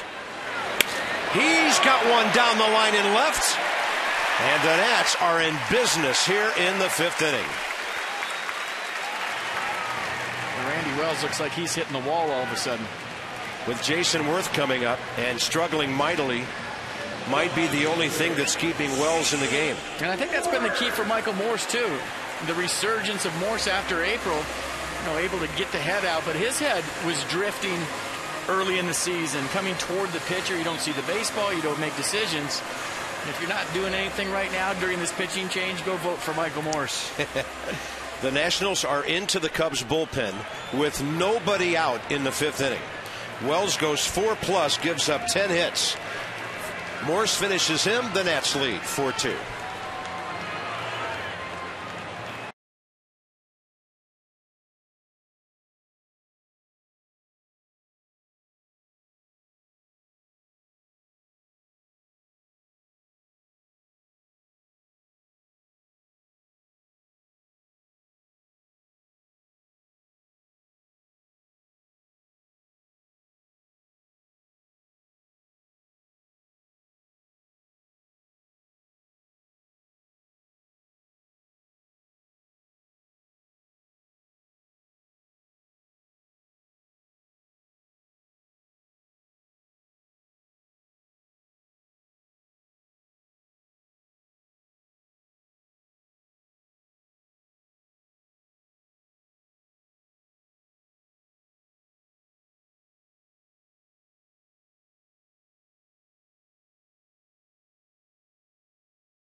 Swing one more time. I'm going crazy up in the booth. I wanted to see it again.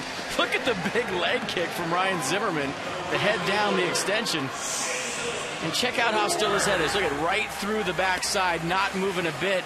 He's got the rotation here, getting the bat out in front. Look at the extension. Look at the head on the baseball, right to the ball. And that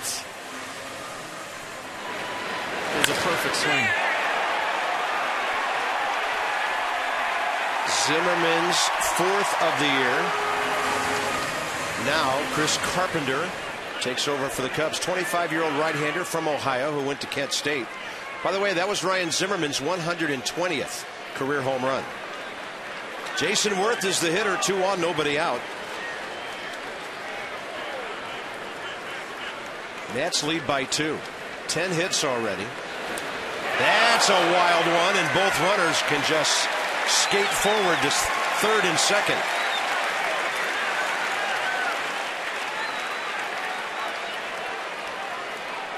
Look at the pitch to Worth, and that was just a high fastball. No chance of catching that. You see Chris Guccione behind the plate, ducking for his life.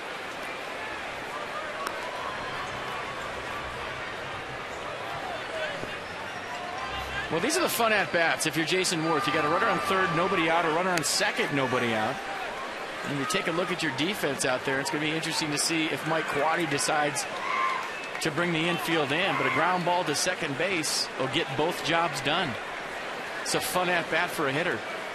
You hit a 14 hopper to second, you get the run in from third, you get the runner over to third from second, and there's tons of high fives when you get back to the dugout. Plus, this situation has the outfield playing shallow in case he hits a long fly somewhere. Way outside, ball 2. Carpenter, by the way, was optioned to Iowa following their Sunday game against the White Sox, and then recalled prior to last night's game here to replace the injured Marcos Mateo, who had to leave the ball game on the 4th of July, and then Carlos Marmol, of course, threw away that slider that gave the Nats the win. 2-0. Worth takes ball 3.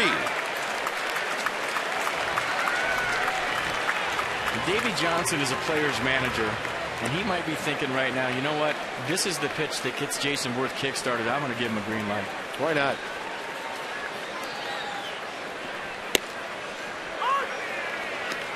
Or maybe not. Well, he could have had the green light, just decided to keep the motor idling for a moment. Well, a lot of guys are uncomfortable swinging 3-0. You talk to hitters all the time, and I play with some of the best hitters in the game that don't like hitting that count. Worth, and that's on the corner. But you take a 3-0 pitch right down the middle, and then you get a 3-1 pitch on the black, and that's a pitcher strike. Yeah. You don't want to offer that when you're heading the count. Just a tailing fastball that catches the outer half of the plate. Why would you reach for that pitch when you're ahead? Worth will put it in play, but it's not deep at all in center. Castro out to get it. Lance Nix has to stay at third. 1 out. Jason Worth is 0 for 3, 1 for 10 in the series, and getting booed here in his own ballpark. Well, that's not an at-bat he's going to be happy with. 3-0. Then he hit the ball maybe 170 feet into the outfield. Next up will be Wilson Ramos.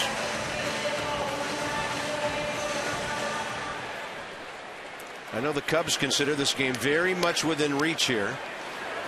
This will be interesting to see how aggressive they get with a catcher who's 2 for 2 tonight.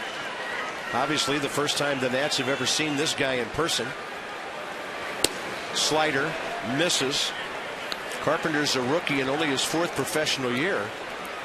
He had Tommy John surgery 6 years ago while he was still in college at Kent State. And Nats are looking for the knockout blow. Yep.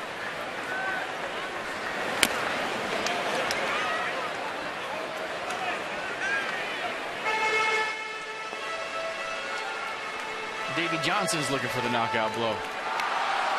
He would love to manage with a 4-run lead the rest of this baseball game.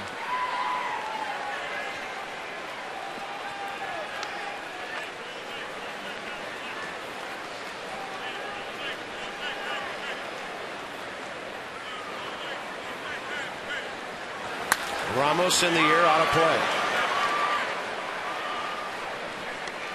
And this suddenly becomes the pitch of the game. Yeah, this could be the pitch that keeps the Cubs in the game or not. Well, if Wilson Ramos doesn't get the job done, Mike Quade's going to walk Ian Desmond to get to Tom Gorzolani, and then it's up to Gorzolani to drive in 2 runs. So that's why hitting 7th all of a sudden becomes a huge part of the order. Making the failure of Worth to get a run home huge.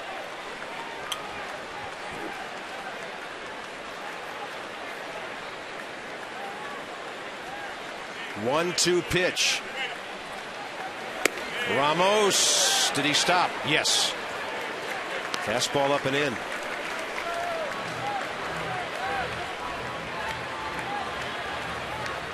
A walk, 3 hits, including a homer in the inning. And runners sitting at second and third, 1 out.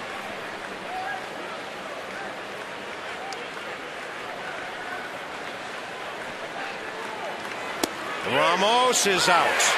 Breaking ball catches the corner. No way they pitched to Desmond, we expect. No, I already gave the 4-finger signal to his catcher, and you look at the slider on the black to Wilson Ramos. You can't pull the trigger. Well, the Nats have given the Cubs now a chance to stay in this game, unless Tom Gorzelani does something dramatic here against a pitcher who can throw 96.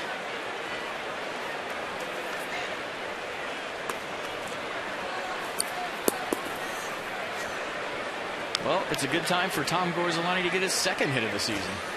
He's had a perfect night with a sacrifice and a single.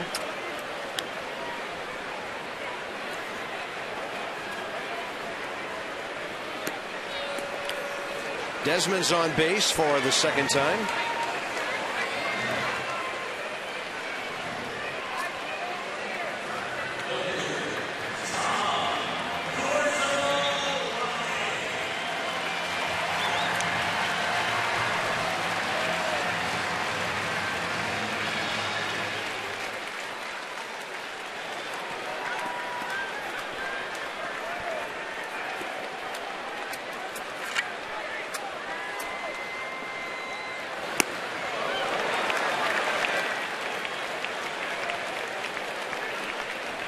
Nix at third, Morris at second. They've been there for a while, and now Desmond at first.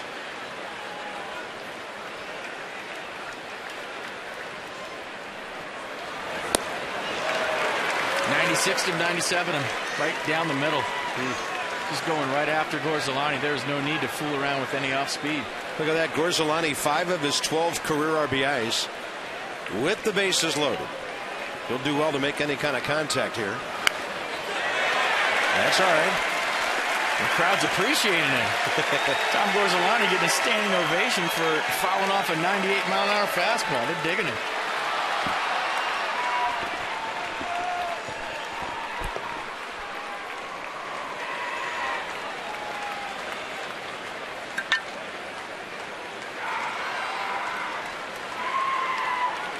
Oh, 2 again. Oh, it's way outside.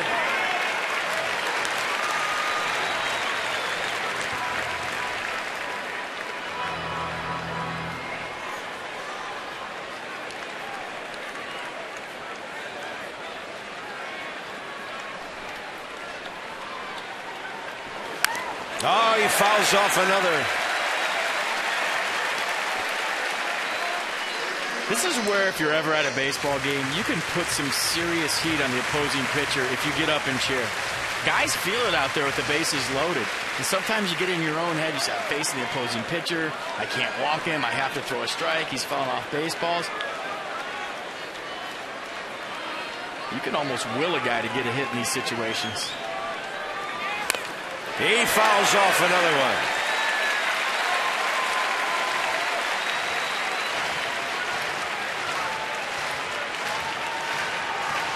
Feeling confident. He's on the board. He's got an average. Crowd is into it. Love it.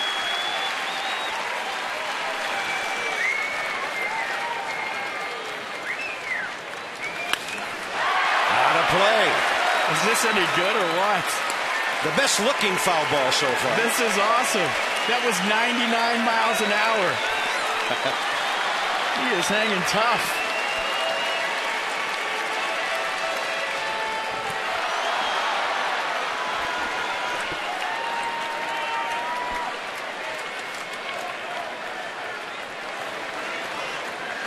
One-two pitch. Oh my goodness. This will be the 9th pitch of the at-bat coming up, and I think Tom Gorzelani is showing you a little bit about the man right now in the batter's box. The reporter's fired up. This crowd is fired up. And this is good stuff. That little girl said, Daddy, how many pitches in this at-bat? I'm pretty soon she's going to have to use her fingers and her toes. Down he goes, and down go the Nats. Tom Gorzelani was trying to hit one over to the Department of Transportation. Ryan Zimmerman transported one out of here. He got one low in the zone, and off it went. His 4th of the year, and after 5 now, Nats into the Cubs bullpen and leading 4-2.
trying to steal second, and Tom Gorzolani says, not so fast, my friend. You check out the pickoff move from Gorzolani. Soriano going first move. Gorzolani sees it, chokes it off. Great throw from Michael Morse to Ian Desmond. And that's a caught stealing. Coors Light Freeze Can brought to you by Frost Brewed Coors Light. Ryan Zimmerman's homer puts the Nats on top. Debbie Taylor, what's going on with our left-hander here? Well, pitching coach Steve McCaddy told me for Tom Gorzolani to be effective, he's got to have that breaking ball, and he's been showing that tonight. It's a tremendous pitch to right-handers. You see it coming in there, and then it just, breaks late, dives in on you, and it's very tough to hit. And that was the thing that was getting him in trouble, that and his fastball, not getting it into the right-handed to the glove side of the plate. And he's been able to do that, and when he is, he's very effective. Steve said, too, that he really likes his work ethic. He's been improving each outing, and that's a positive. Bob? He is getting more economical as the night goes on. Pitch number 72, and that is a swinging strike on Starlin Castro. Well, Rick Eckstein needs to teach Tom Gorzolani how to hit that pitch. That was a nasty slide. That's not fair. Come on. You're throwing 100 miles an hour. The guy's fouling off pitches, and then you pull the string with a slider and screw him into the ground. Yeah, that was almost the cartoon thing. And Worth will misjudge that ball and have it go off his glove. That ball's got to be caught. It was hit hard. It looked like he had a beat on it. A good swing from Starlin Castro. He got inside this baseball, barreled it up, and that ball was hit. You see the extension. It had the sound off the bat. And Jason Worth took a little jab step in, and that's all it took. It looks like he's got a beat on this. It looks like he was there, and it just got over his head.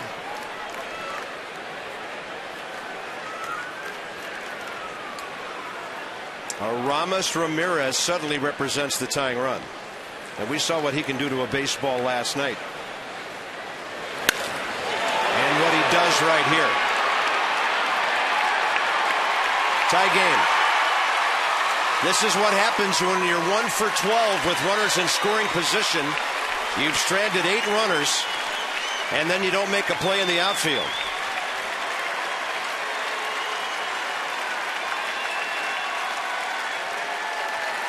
The Nats on the verge of choking the Cubs a few minutes ago, and now it's a tie game. Well, that's the hottest hitter in baseball, and we talked about it last at-bat. This is a guy you want to avoid right now. He's absolutely positively locked in. He's in the zone, and he puts it on the putting green. Gets himself a free game in miniature golf. 14th of the year for Ramirez. He has 48 RBIs. First pitch swinging, and that's Soto, and Zimmerman throws him out.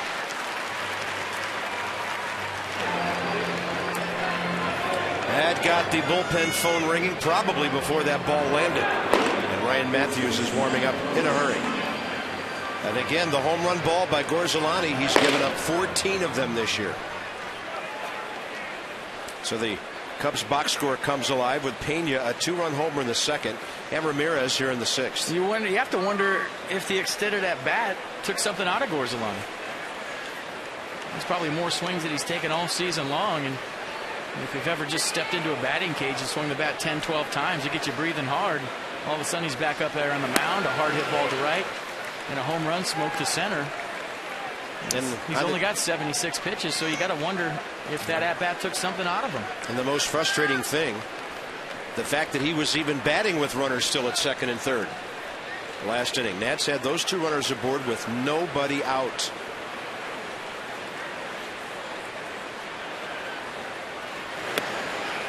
One ball, 1 strike. But this is a resilient bunch, and we'll see how they react. Right now, their pitcher has to get through 6 innings. Cubs starter only made it through 4.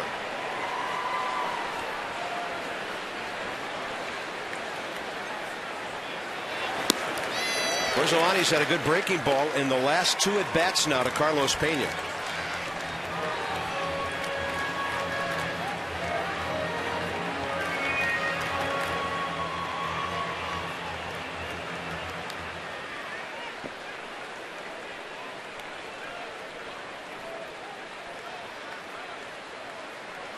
And another one.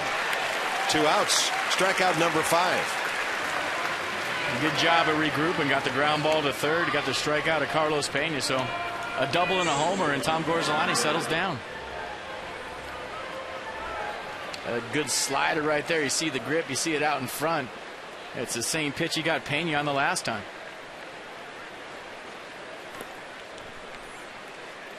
Marlon Byrd 0 for 2. Pop up to second. Ground ball to short. Good tailing fastball.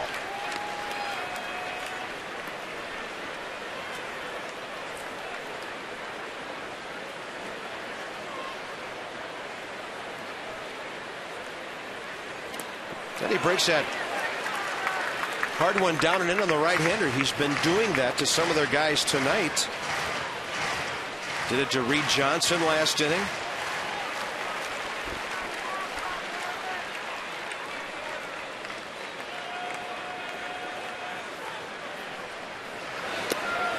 And then he goes outside off the plate with one. Gets 3 in a row after the damaging home run, and this one's back even after 5.5.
Over the place.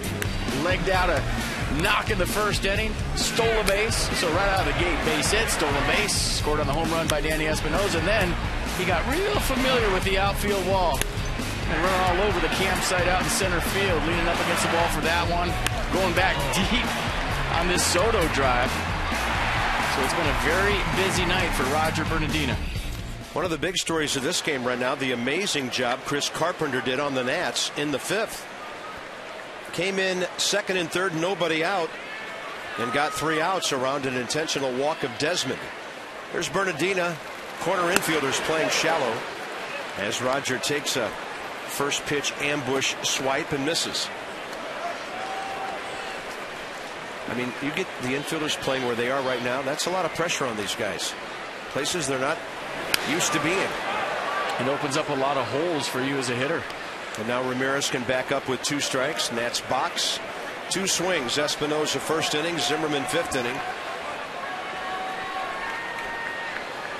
The Nationals have failed 11 of 12 times tonight with runners in scoring position.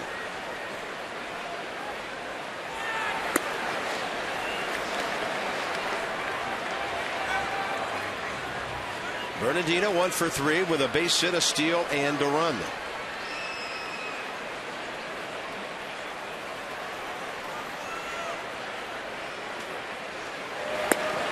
He's interesting in that stance. He's almost a left-handed version of Michael Morse as far as he holds his hands out away from his body. Not as pronounced as Michael, but that's pretty far out there. Yeah, but watch where they go. They go into a good launch position right away. And out to the second baseman, Darwin Barney for the out. Roger screaming down the line.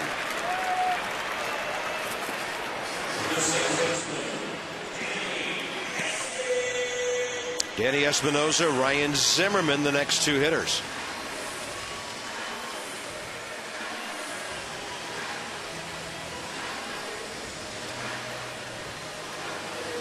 Kenny Espinosa in his big league career now has hit 22 home runs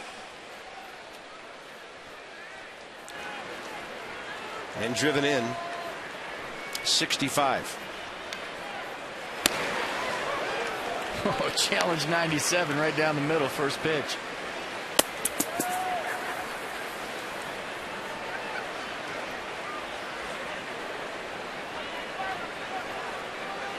With all the problems the Cubs are having with starters, why wouldn't they think about making this guy a starter? That's good stuff. The slider, the fastball. Started 60 games in the minor leagues his first 3 professional seasons with a 3.29 ERA, I might add. That's some arm.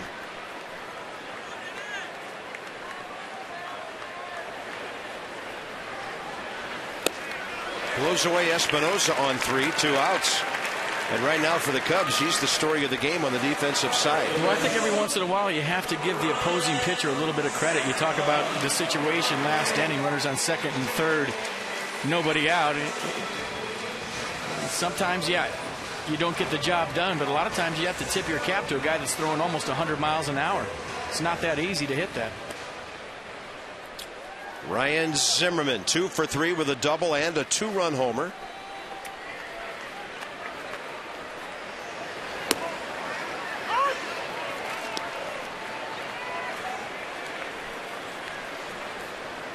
All the productions come from the top of the lineup in terms of RBIs. Nix and Morris have base hits, but the 4, 5, and 6 hitters tonight are 2 for 9. Zimmerman is going to have a 3-hit night. This will get down into the corner.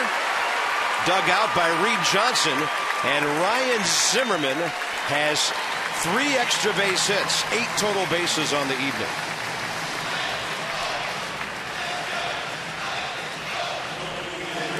Yeah, 2 words, locked in. We don't even need to talk over this swing. We've showed it enough tonight.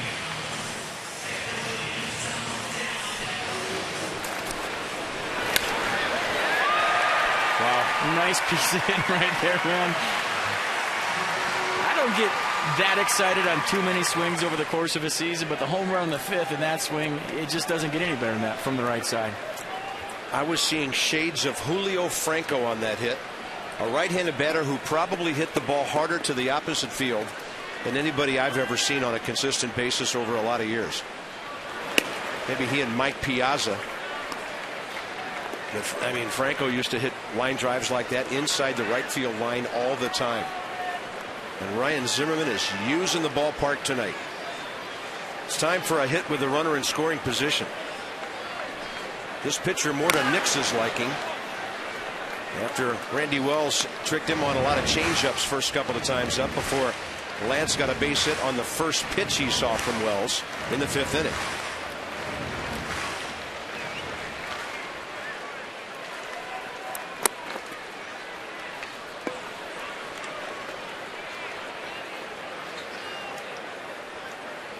A 1-1 the count.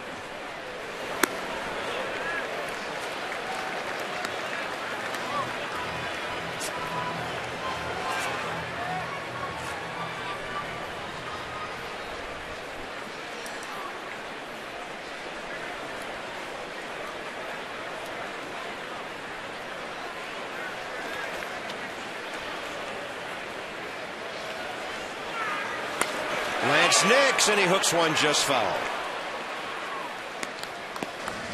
And keep fooling around with that slider into Lance Nix. You better be careful. You leave one out over the plate, you're speeding up his bat, and he'll get you. You know Lance Nix loves matchups like this. Well, everything's hard. Fastball's hard, slider's hard, of course.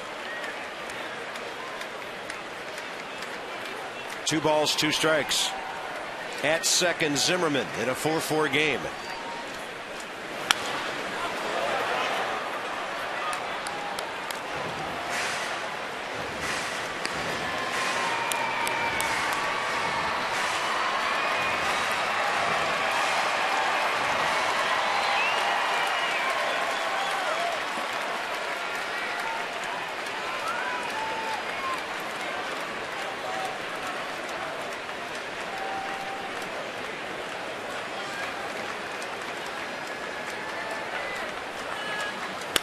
Up the middle, and it's to his left, Castro. Good play. Cubs had Nix scouted perfectly. A would-be base hit turns into an out, and it's 4-4 into the 7th.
One of the game. Take a little time to vote for the Beltway's ballot. Michael Morse, Adam Jones.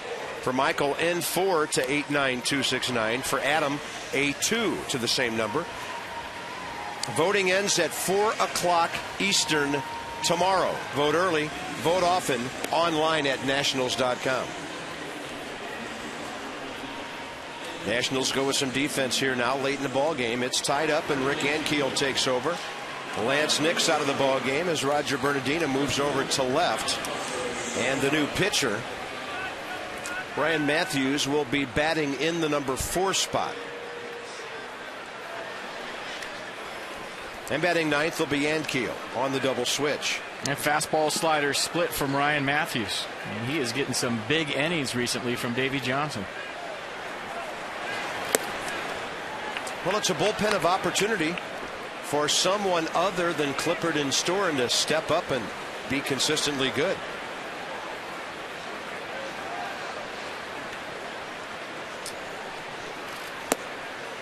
Alfonso Soriano takes ball 2.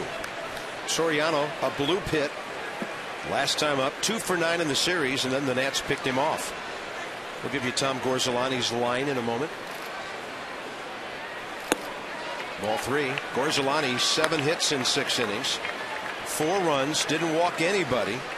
Nats have only walked 1 batter this entire series, and then 6 strikeouts, 2 homers, a pickoff, 82 pitches, 58 strikes for Gorzolani. I guess maybe I shouldn't have brought that up on a 3-0 pitch. That's only the Nationals' second walk to the Cubs in 3 ball games here. The only other one was Monday in the 6th inning when Jordan Zimmerman walked Marlon Byrd. And the Cubs don't walk a whole lot, fewest in the major leagues with only 215 now. And Soriano's a tough guy to walk, and that was a 4-pitch job, and now you got the go-ahead run on first base with a guy that can handle the bat in the batter's box. Yeah, that's a guy you walked who's drawn 15 walks now in 245 at bats.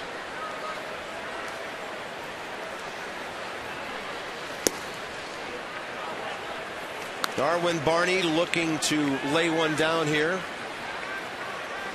with a pinch hitter on deck, and I don't think the Nats will be too sorry to see Chris Carpenter go. 2 scoreless innings of relief may have saved this game for the Cubs. Zimmerman on the charge. Matthews instead throws to Morse. First base coach Bob Denier over there for the Cubs. There's Blake DeWitt hitting in the number 9 spot next.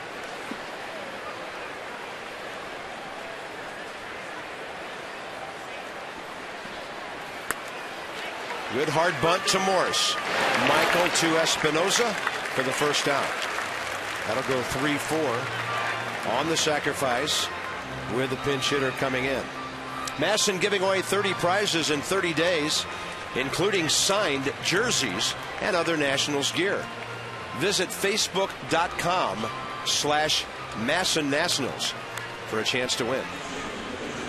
Yeah, I'm all for getting a guy over late in a baseball game when you need to score a run, but when you have a guy that's thrown 5 straight balls and you give him an out, I feel like you're doing him a favor. So now Ryan Matthews can take a deep breath. He's got himself an out. He's got to go after a couple of tough hitters, but you know, this is a situation where if you're scuffling to throw a strike and you bunt me an out, thank you very much. Blake DeWitt, as we mentioned earlier in the series, the most pinch hits on the Cubs. 6 for 32 with 3 RBIs. Former Dodger. Came over in the Ted Lilly Ryan Theriot deal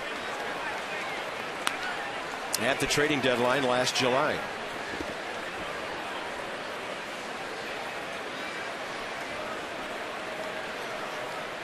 A lot of fans saw that as the Cubs throwing in the towel when they eventually won only 75 games and finished 16 behind Cincinnati. They got 3 players in that deal. And right now, Ryan Matthews is having a hard time finding home plate. Top of the order coming up next.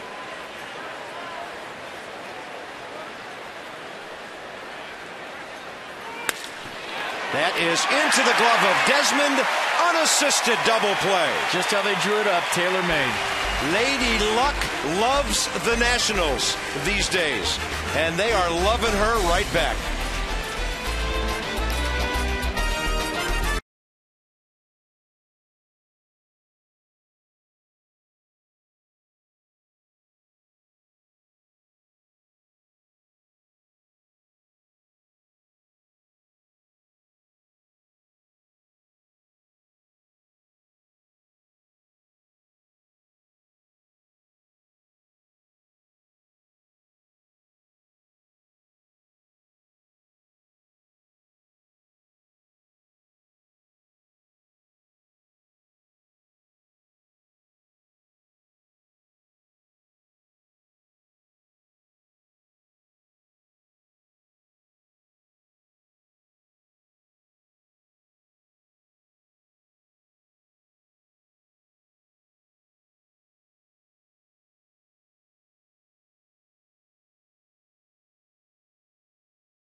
Tonight's copyrighted telecast presented by authority of the Washington Nationals and may not be reproduced or retransmitted in any form, and the accounts and descriptions of this game may not be disseminated without the expressed written consent of the Washington Nationals. Kerry Wood now for the Cubs. It's the bottom of the 7th, and Wood coming off a rough outing here on Monday when he walked 3 but struck out 3, pitching an inning. Wasn't charged with any runs, but did walk in a run. A fastball, cutter, curveball from Kerry Wood.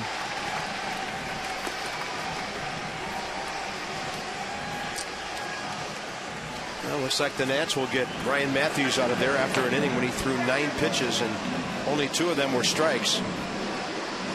But he got that gift double play ball, and Henry Rodriguez appears to be next.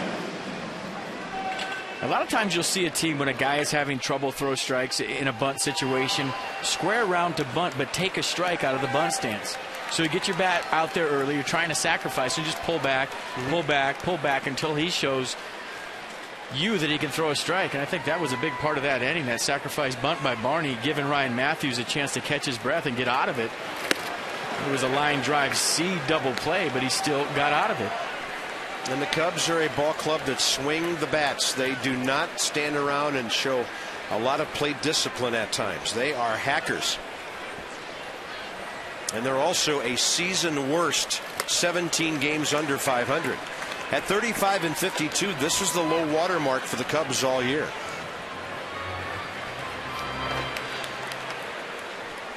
Michael Morse, Jason Worth, and Wilson Ramos in the 7th. 1-1 to Michael. And you might notice Kerry Wood these days, he's got a little step over toward that third base side, and it's tough for right-handers to hang in there. I faced him a couple of times, and he's always kind of been a crossfire. And step toward that third base line and throw across his body. See where the stride is right there. Almost looks like he's going to throw it right at you.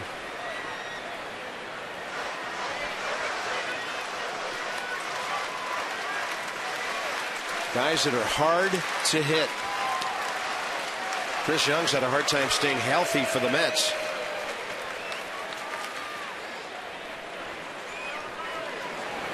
Morris waits for the breaking ball. They were playing shallow, and Soriano cannot get it. Michael did not get all of that ball, but their outfield was in anything but a no doubles right there here in the 7th inning. Well, he got enough of it to get it all the way to the track in left center field. A nice job of waiting on this curveball. You see the curveball right over, and that is straight barreled up in the gap. A lot of times you see teams playing no doubles right here, but that ball was hit pretty well. He gives himself a little tap, and that's his version of a high five to himself, saying nice job, leadoff double. And now it's up to Jason Worth to get him to third.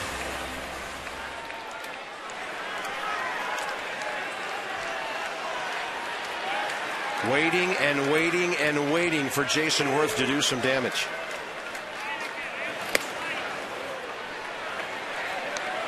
And this is where the challenge lies for Jason Worth. He's going to see hard stuff in right here. And as a hitter, you have to know what the pitcher is trying to do here. He's trying to get you to roll over something to the left side. You got to fight to get your hands inside the ball and hit something to the right side.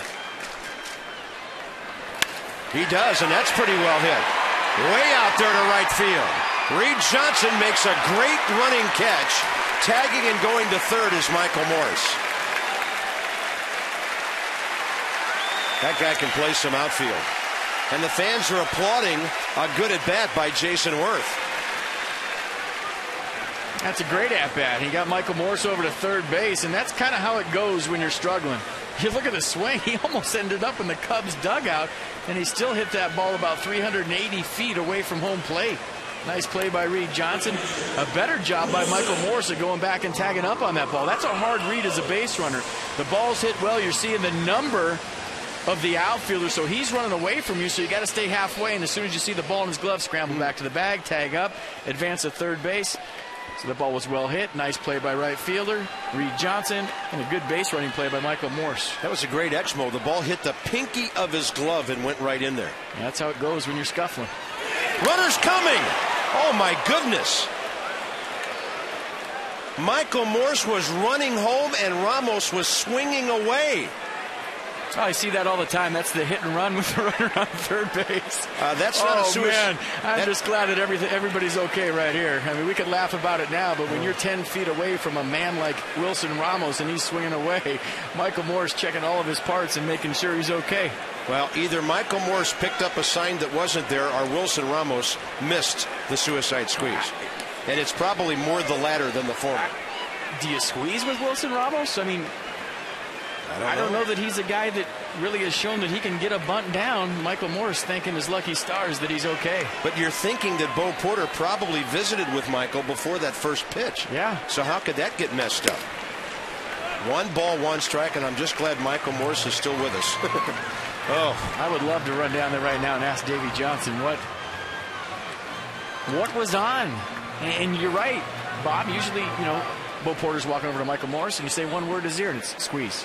Yeah. And if he says nothing, it's nothing. He'll just walk up and he won't say anything. He's coming again. There's the bunt, and the Nationals take the lead. They did it again. I love it. What manager in baseball puts the squeeze on twice in one sequence? And Davey Johnson's thinking, well, there's no way he's thinking I'm going to do it again. I mean, how great is this? Wilson Ramos, a guy that drives the ball, and I wonder what was going through Michael Morse's mind as he's running down the third baseline there. I know. Please bunt. Please have the sign right. You see him get a little bit wide there at the end? That was self-preservation. He's running straight down the line. He bows out at the end just in case Wilson Ramos didn't get the sign. But how good was that? And I'll tell you, Davey Johnson is probably tired of watching his team go 1 for 14 with runners in scoring position tonight. He said, I'm going to manage us to a run right here. And chalk up one for the skipper, because that took some guts. And again, I'm glad Michael Morse is still with us. 2 balls and no strikes. He's safely in the dugout, and the Nationals lead 5-4. Well, we'd have been voting for somebody else if Wilson Ramos would have made contact on that. 2-1 to Ian Desmond.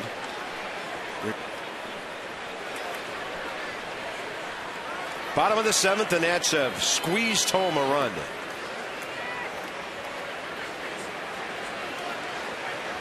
Target in. Desmond takes it, ball 3. And the way Rick Ankiel's swinging the bat, wouldn't you love to see Desmond on?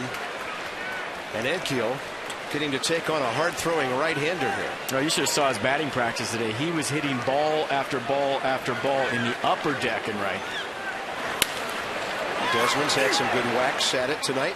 A base hit, intentional walk, a fly ball to right that was hit pretty well. Well, now that the Nationals have their lead, they have something else. The bullpen's set up. Clippard may not be available tonight. He did have to go more than an inning last night. So right now it's Rodriguez, 8th inning.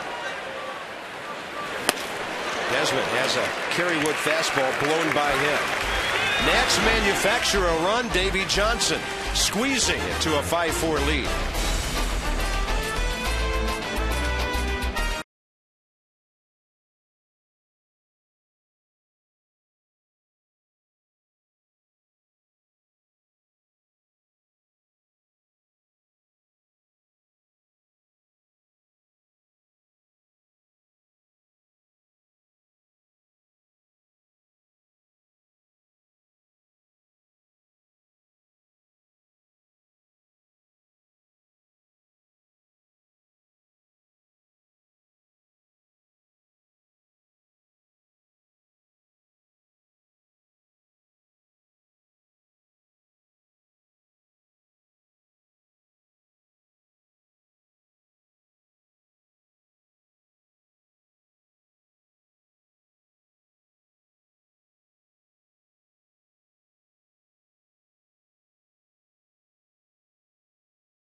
Boys night out, evidently. Nice going, guys. Good luck. Carolina League champions are right down the road. Fitzner Stadium, Woodbridge. They are the Potomac Nationals, the defending Carolina League champions. Come and visit them. 703-590-2311 or PotomacNationals.com. They just ran over to the Cubs booth and asked their fine analyst and former manager Bob Brenly if he's ever seen that before, ever done that before as a manager, to where he's squeezed or seen a squeeze 2 times in one at-bat. He's never seen it before in his life. I would also add he's somebody's future manager. Still very highly regarded in this game. And great at what he does right now, too. Not trying to throw any crazy stuff out there, but Bob Brenly was in Arizona when Mike Rizzo was out there. There are a lot of interconnected things personnel-wise in this game, and it'll be an interesting scenario to see where the Nats go or if they go anywhere other than where they are right now with their future skipper. You keep calling 2 squeezes and 1 at bat. 3-year deal, please. That was cool.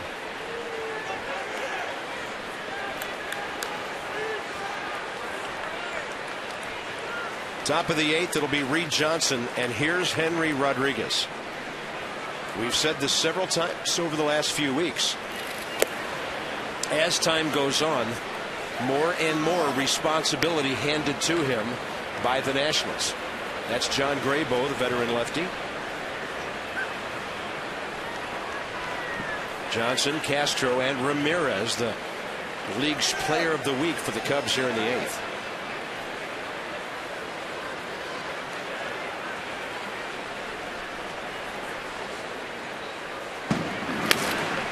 And a bouncing ball off to the left side. 1 ball, 1 strike. In the 1-run games, 17 of which the Nationals have won, the bullpen has been very good.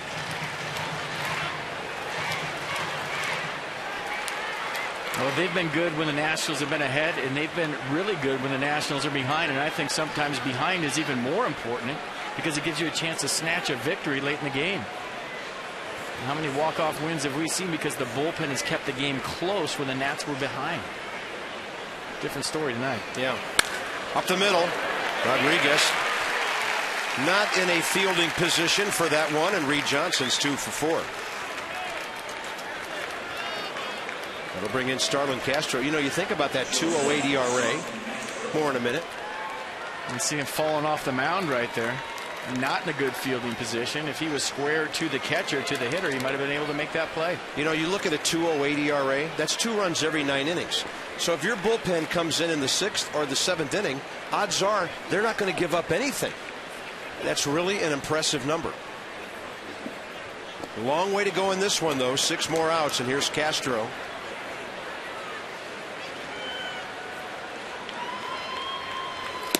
I'm wondering to myself right now after I said that about Henry Rodriguez, has there ever been a pitcher that throws 100 that's squared up to a hitter after he lets go of the pitch? Probably not. And you have to have a violent delivery to throw that hard, so I'm sure fielding mechanics probably last on the list.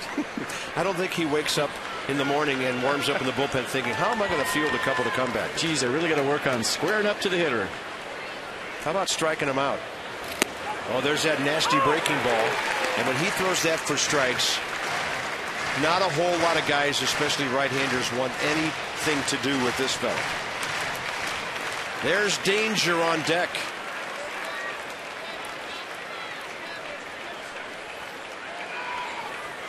Would he drop another yacker on him here? No, he goes fastball up, and they're ducking behind the screen. Game flow here in the 8th inning, brought to you by Corona, who invites you to find your beach. Ball game 2.5 hours old. Nats got 2 in the first, Espinosa homer. Cubs 2 in the second, Pena homer. Nats 2 in the 5th, Zimmerman homer. Cubs 2 in the 6th, Ramirez homer. And then a little small ball for the lead on the squeeze bunt by Ramos. There's that slider. That is nasty. Can anybody catch it? No. Right on the top of the dugout. I'm still mentally breaking down that Wilson Ramos squeeze. We saw him try to sacrifice the other day, and he didn't look very comfortable. So when you saw Michael Morse breaking down the line and Wilson Ramos swung away, I was wondering if maybe there was a miscommunication at third, which you very rarely see. But then Wilson Ramos bunted that ball like a champ, like he's been doing it his whole life. He made it look very easy, and it's not that easy for a guy. And I wonder, how many times he's done that in his career, minor leagues, major leagues, wherever. Laid down a perfectly executed squeeze. Managers will tell you from time to time they'll play a hunch. Strikes him out on the slider in the dirt. No tag required with the runner at first base, and that's a very important first out here in the 8th. A very important out and a very good job of blocking that baseball and keeping Reed Johnson the tying run at first base. How many of these curveballs or hard sliders from Henry Rodriguez have we seen guys swing through and then it hits the chest protector and bounces off? Look at Wilson Ramos staying soft. That's a big play. Keeps the double play in order. It keeps the tying run at first base.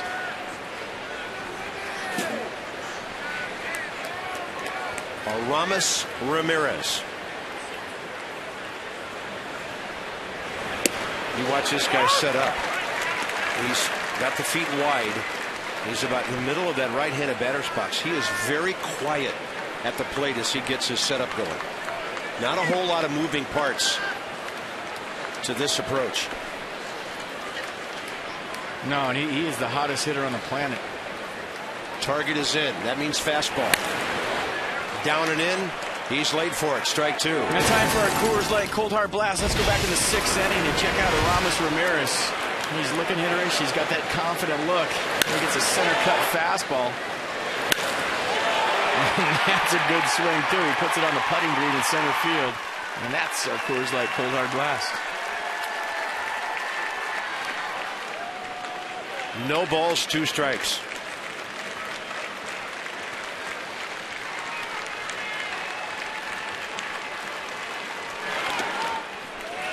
Runner's going. Throw to second. And it skipped on its way to Espinosa. And that's a great base running play by Reed Johnson. Takes away the double play on the ground possibility. You know, guys watch film, guys watch relievers too. They don't just watch starters, and I'm sure Reed Johnson did his homework and knows that Henry Rodriguez throws a lot of balls in the dirt, especially on his off speed. So good heads-up play right there, finding a way to get himself in a scoring position. That's a good read. You know, that's the kind of guy who does everything right for your ball club. He made that play on Worth. He runs the bases. He has 2 hits tonight. He's hit the ball hard about 8 times in the series now.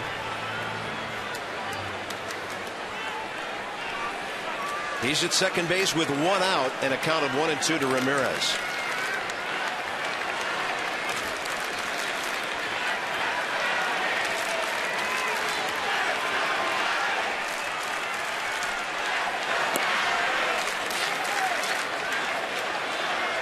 Right now, Ramos fighting that breaking ball a bit. Well, I mean, that's the pitch you have to throw to Aramis Ramirez right here. You got first base open, maybe he'll chase one of those, but the danger in throwing that is if you throw it in the dirt, it gives Reed Johnson a chance to get to third. Cubs, by the way, 2 lefties throwing. Graybo joined now by Sean Marshall, with Ankiel, Bernardina, and Espinosa coming up bottom 8.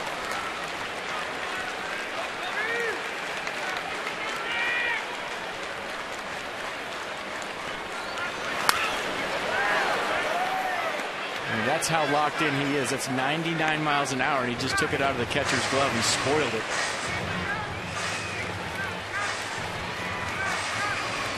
Giovanni Soto 1 for 3 tonight. 5 hits in the series on deck.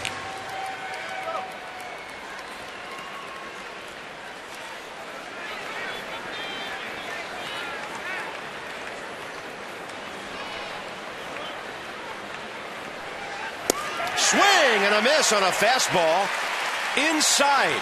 2 outs. A fastball inside that had some tail to it. Usually with Henry Rodriguez, it's a straight fastball, but watch this one move. 99 miles an hour of the 2-seam variety, or he just threw it as hard as he can and got some late sink. That is a big out. Giovanni Soto now with 2 down.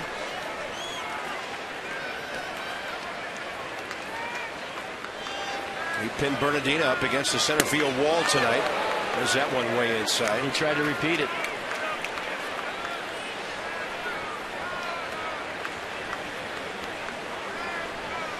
Reed Johnson single to start the inning. Went to second on a wild pitch with 1 out. Tying run there with 2 down.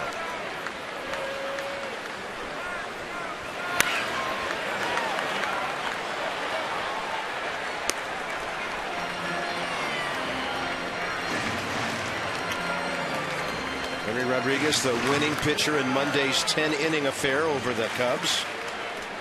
You got DeWitt, Barney, and Castro in the top of the 10th, setting up the W.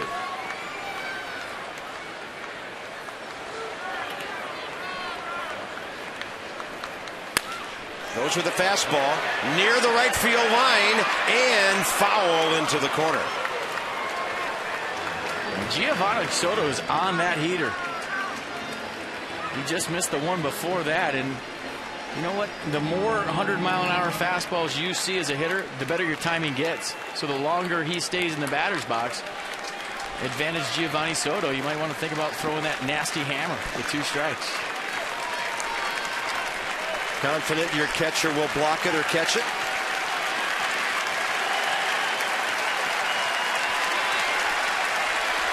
Crowd into it here in the 8th inning. There it is, and it's a little bit low, and what a take by Soto. How do you not swing at that? I mean, that ball was right down the middle, FP, and a strike for quite a while. Well, I swung at that up here, that's for sure. I thought that was a strike all the way, and that's a good take, and that might have just simply locked him up. 2 balls and 2 strikes. There's another one. That's right in there. Great pitch. Henry Rodriguez strikes out the side. The Cubs have stranded only 3 runners tonight, and the Nats have the lead going into the bottom of the 8th. Enkeel, Bernardina, Espinoza coming.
And then Wilson Ramos small balling his way into consideration in this ball game as well. Probably the most exciting 3-pitch at bat you'll ever see. Here's the first pitch at bat. Look out! Oh. Obviously Wilson Ramos missed the squeeze. Check out his hand right here. That's the second pitch.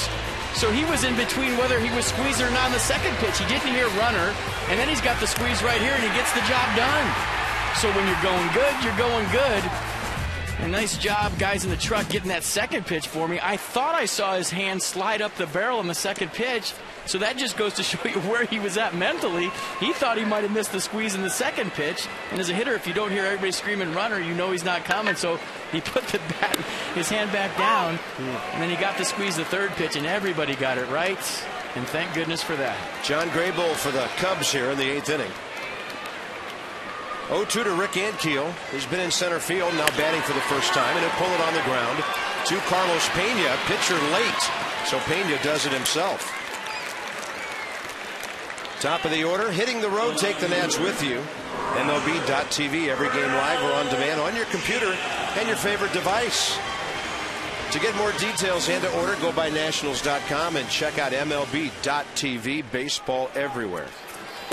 By the way, there's a new, I think it's a horticulture phenomenon here in Washington, D.C. this year. The cherry blossoms have given way to 4-leaf clovers here at the ballpark. Hey, when you're playing good, you find ways to win games, and it all goes your way. And as I'm looking out into the Nationals bullpen right now, there is nobody throwing. I think this might be all Henry Rodriguez in the ninth. You know, Drew Storen has scuffled a bit his last couple of times out, and Rodriguez flashing some unhittable stuff right now. Why not? Bernardina. That's a hit. If Darwin Barney doesn't get it immediately, Rogers at first, and he's 2 for 5 tonight. That's a thing of beauty, and folks, I have a feeling he may be running here shortly. Now we'll see if he gets a read on the move from the lefty, but that was a great bunch. Left on left, what do? Bring it with you. You look where the second baseman's playing. If he's all the way back, a lot of times we've seen with Danny Espinosa, a guy with good speed that can bunch, you cheat in at second base. And you look where Barney is, he's back, and just bunt it to him. Of course you're going to beat everybody to base. You're going to beat the pitcher. You're going to beat the baseball. And with speed like that, Roger Bernardina probably should think about doing that more. That was perfect. Now Drew Storn all of a sudden gets up in the Nationals bullpen. Yeah, an interesting scenario. That probably answers any questions we have about the bottom of the ninth. And we've got a balk, and Roger Bernardina doesn't have to steal second base. And Mike Quaddy's going to come out and question Chris Guccione on that. You can't argue a balk. If you argue a balk, you're immediately ejected. Even if you want an explanation, and a lot of times the umpire will give you that courtesy, but you can't argue a balk. Watch his leg. Hard to tell from that angle where he's stepping, but there's a 45-degree angle that you have to hit as a pitcher. And if you step across that 45-degree angle more toward the plate side, it's a balk. You know, and the Cubs better hang around second base or Bernardina will do to them what Worth did on Monday.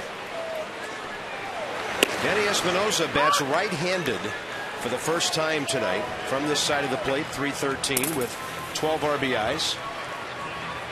Danny's had a big night with a homer, a walk, 2 runs scored, 2 driven in. Not counting the error on which Espinosa reached in the third, the top 3 hitters in the Nats lineup tonight have been on base 7 times. Zimmerman doing some big time work as well with 3 extra base hits. 0-2 to Espinosa.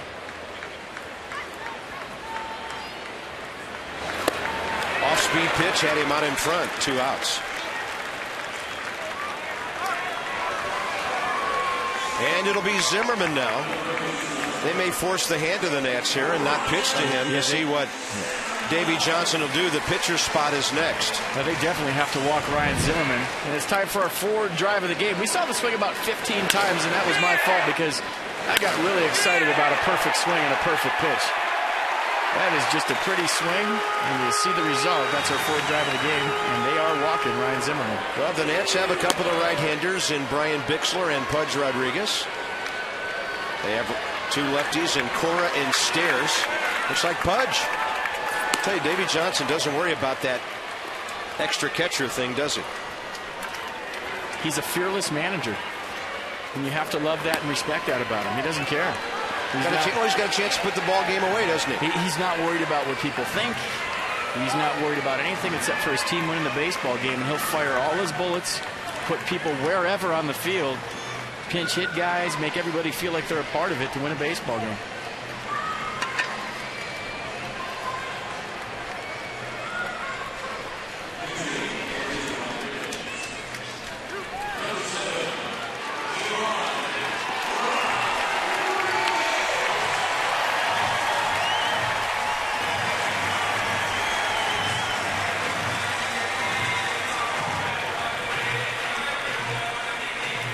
Rodriguez hitting for Rodriguez, Pudge for Henry.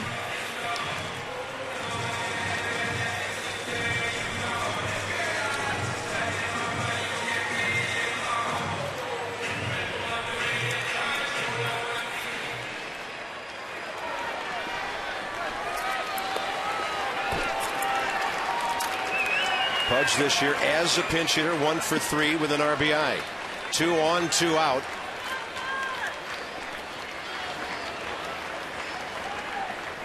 First pitch in the dirt and a good slide stop by Soto.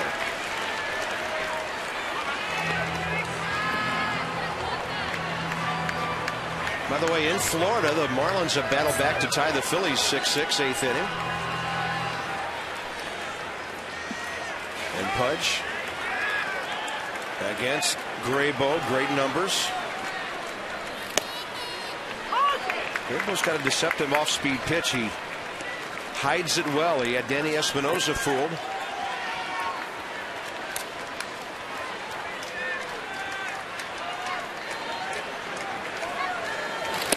That's a changeup outside, 2-1.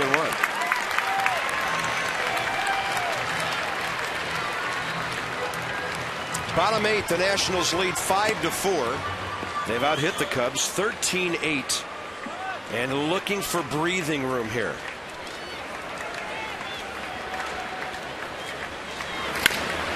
Punch to third. Ramirez, little in between hop.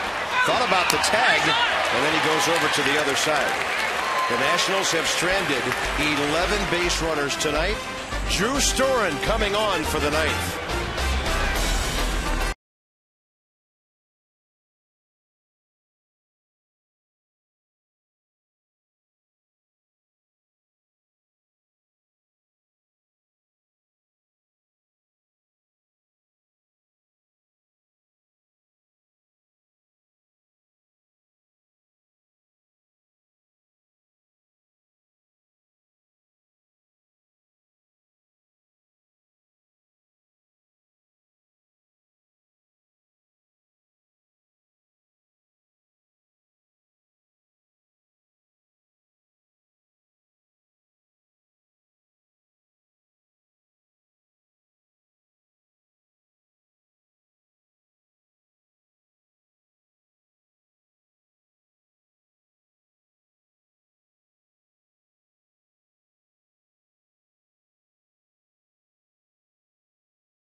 Got to Castro on the curveball. Then the hottest hitter on the planet, Aramis Ramirez. A nasty two-seam fastball, 99 miles an hour, and then he goes back to the paralyzing hammer to strike out Soto looking. So more saving, more doing. That's the power of Home Depot, and that's the power of striking out the side. Drew Storen, save number 21 last night. Save number 20 last Saturday evening. What a homestand it's been. The Nats are 4 out of 6 on this stand and trying to make it 3 in a row over the Cubs. Some good hitters. Standing in the way with Carlos Pena, Marlon Byrd, and Alfonso Soriano. 3 outs to get. Well, Pena and Soriano are going to have one thought on their mind. That's leaving Earth. Yep. They're up there to do one thing in this situation.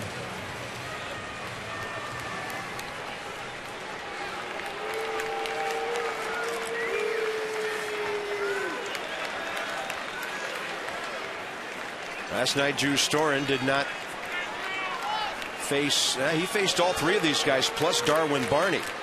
Pena hit a 4-6 fielder's choice against him.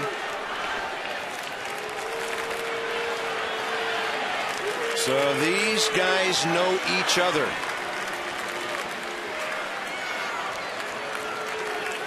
That was Pena's first career AB against Drew. First pitch fastball up. Espinosa's in right field. That's a base hit turned into an out.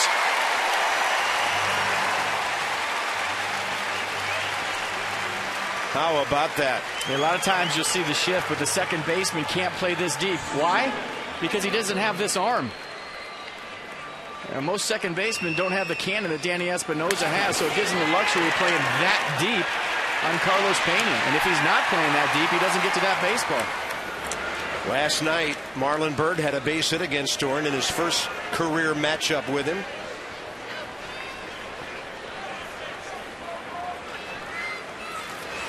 Fastball up, and it's fouled off to the right. So Drew Storen goes with 2 heaters to start out his inning.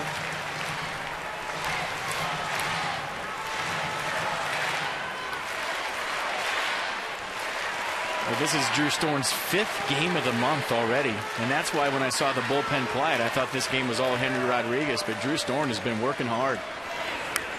Yeah, he had to pitch in an extra inning game in there. That's his first breaking ball, and he has Marlon Byrd 0-2. Last night, Byrd pulled him for a base hit out to left center. Soriano 0-2 against Storen. Waits.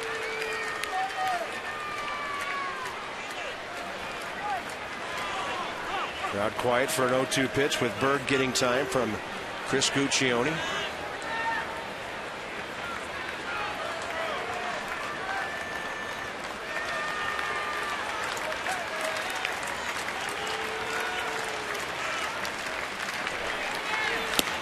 Look at that slider! 2 outs.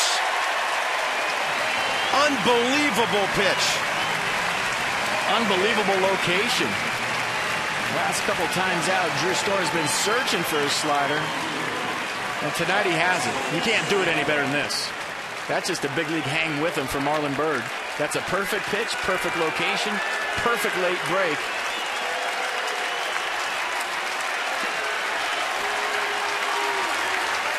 Five years ago, when Alfonso Soriano was with the Nats, Drew Storn was graduating from high school. Fastball is in there.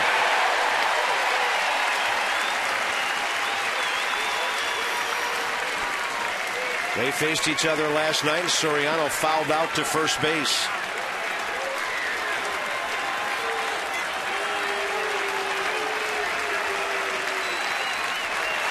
Another one.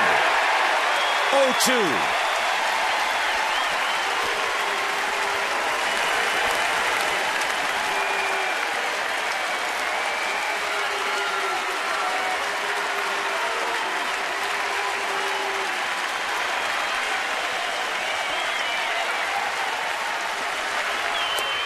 Slider just off the plate.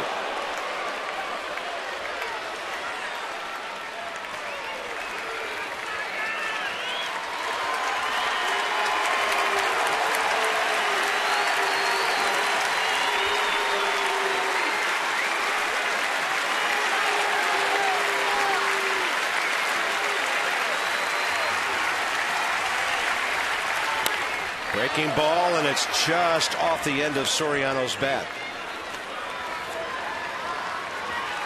It would take a lot of guts, but the inner half of the plate is wide open for Drew Storn in that two-seam fastball. But a lot of times, with the power guy at the plate in a one-run baseball game, you don't want to flirt with the inner half of the plate. 19,631 enjoying this. One strike to get. And how about a fly ball out to get? Roger Bernardina. Enjoy it, folks. The Nats are 2 games over 500. At the stroke of 10 p.m., the Nationals win their 45th game of the year. And tomorrow night, they'll try to sweep the Cubs 4 in a row. 9 of their last 10 games, and their wins have been by 1 run. I'm aging in presidential years up here.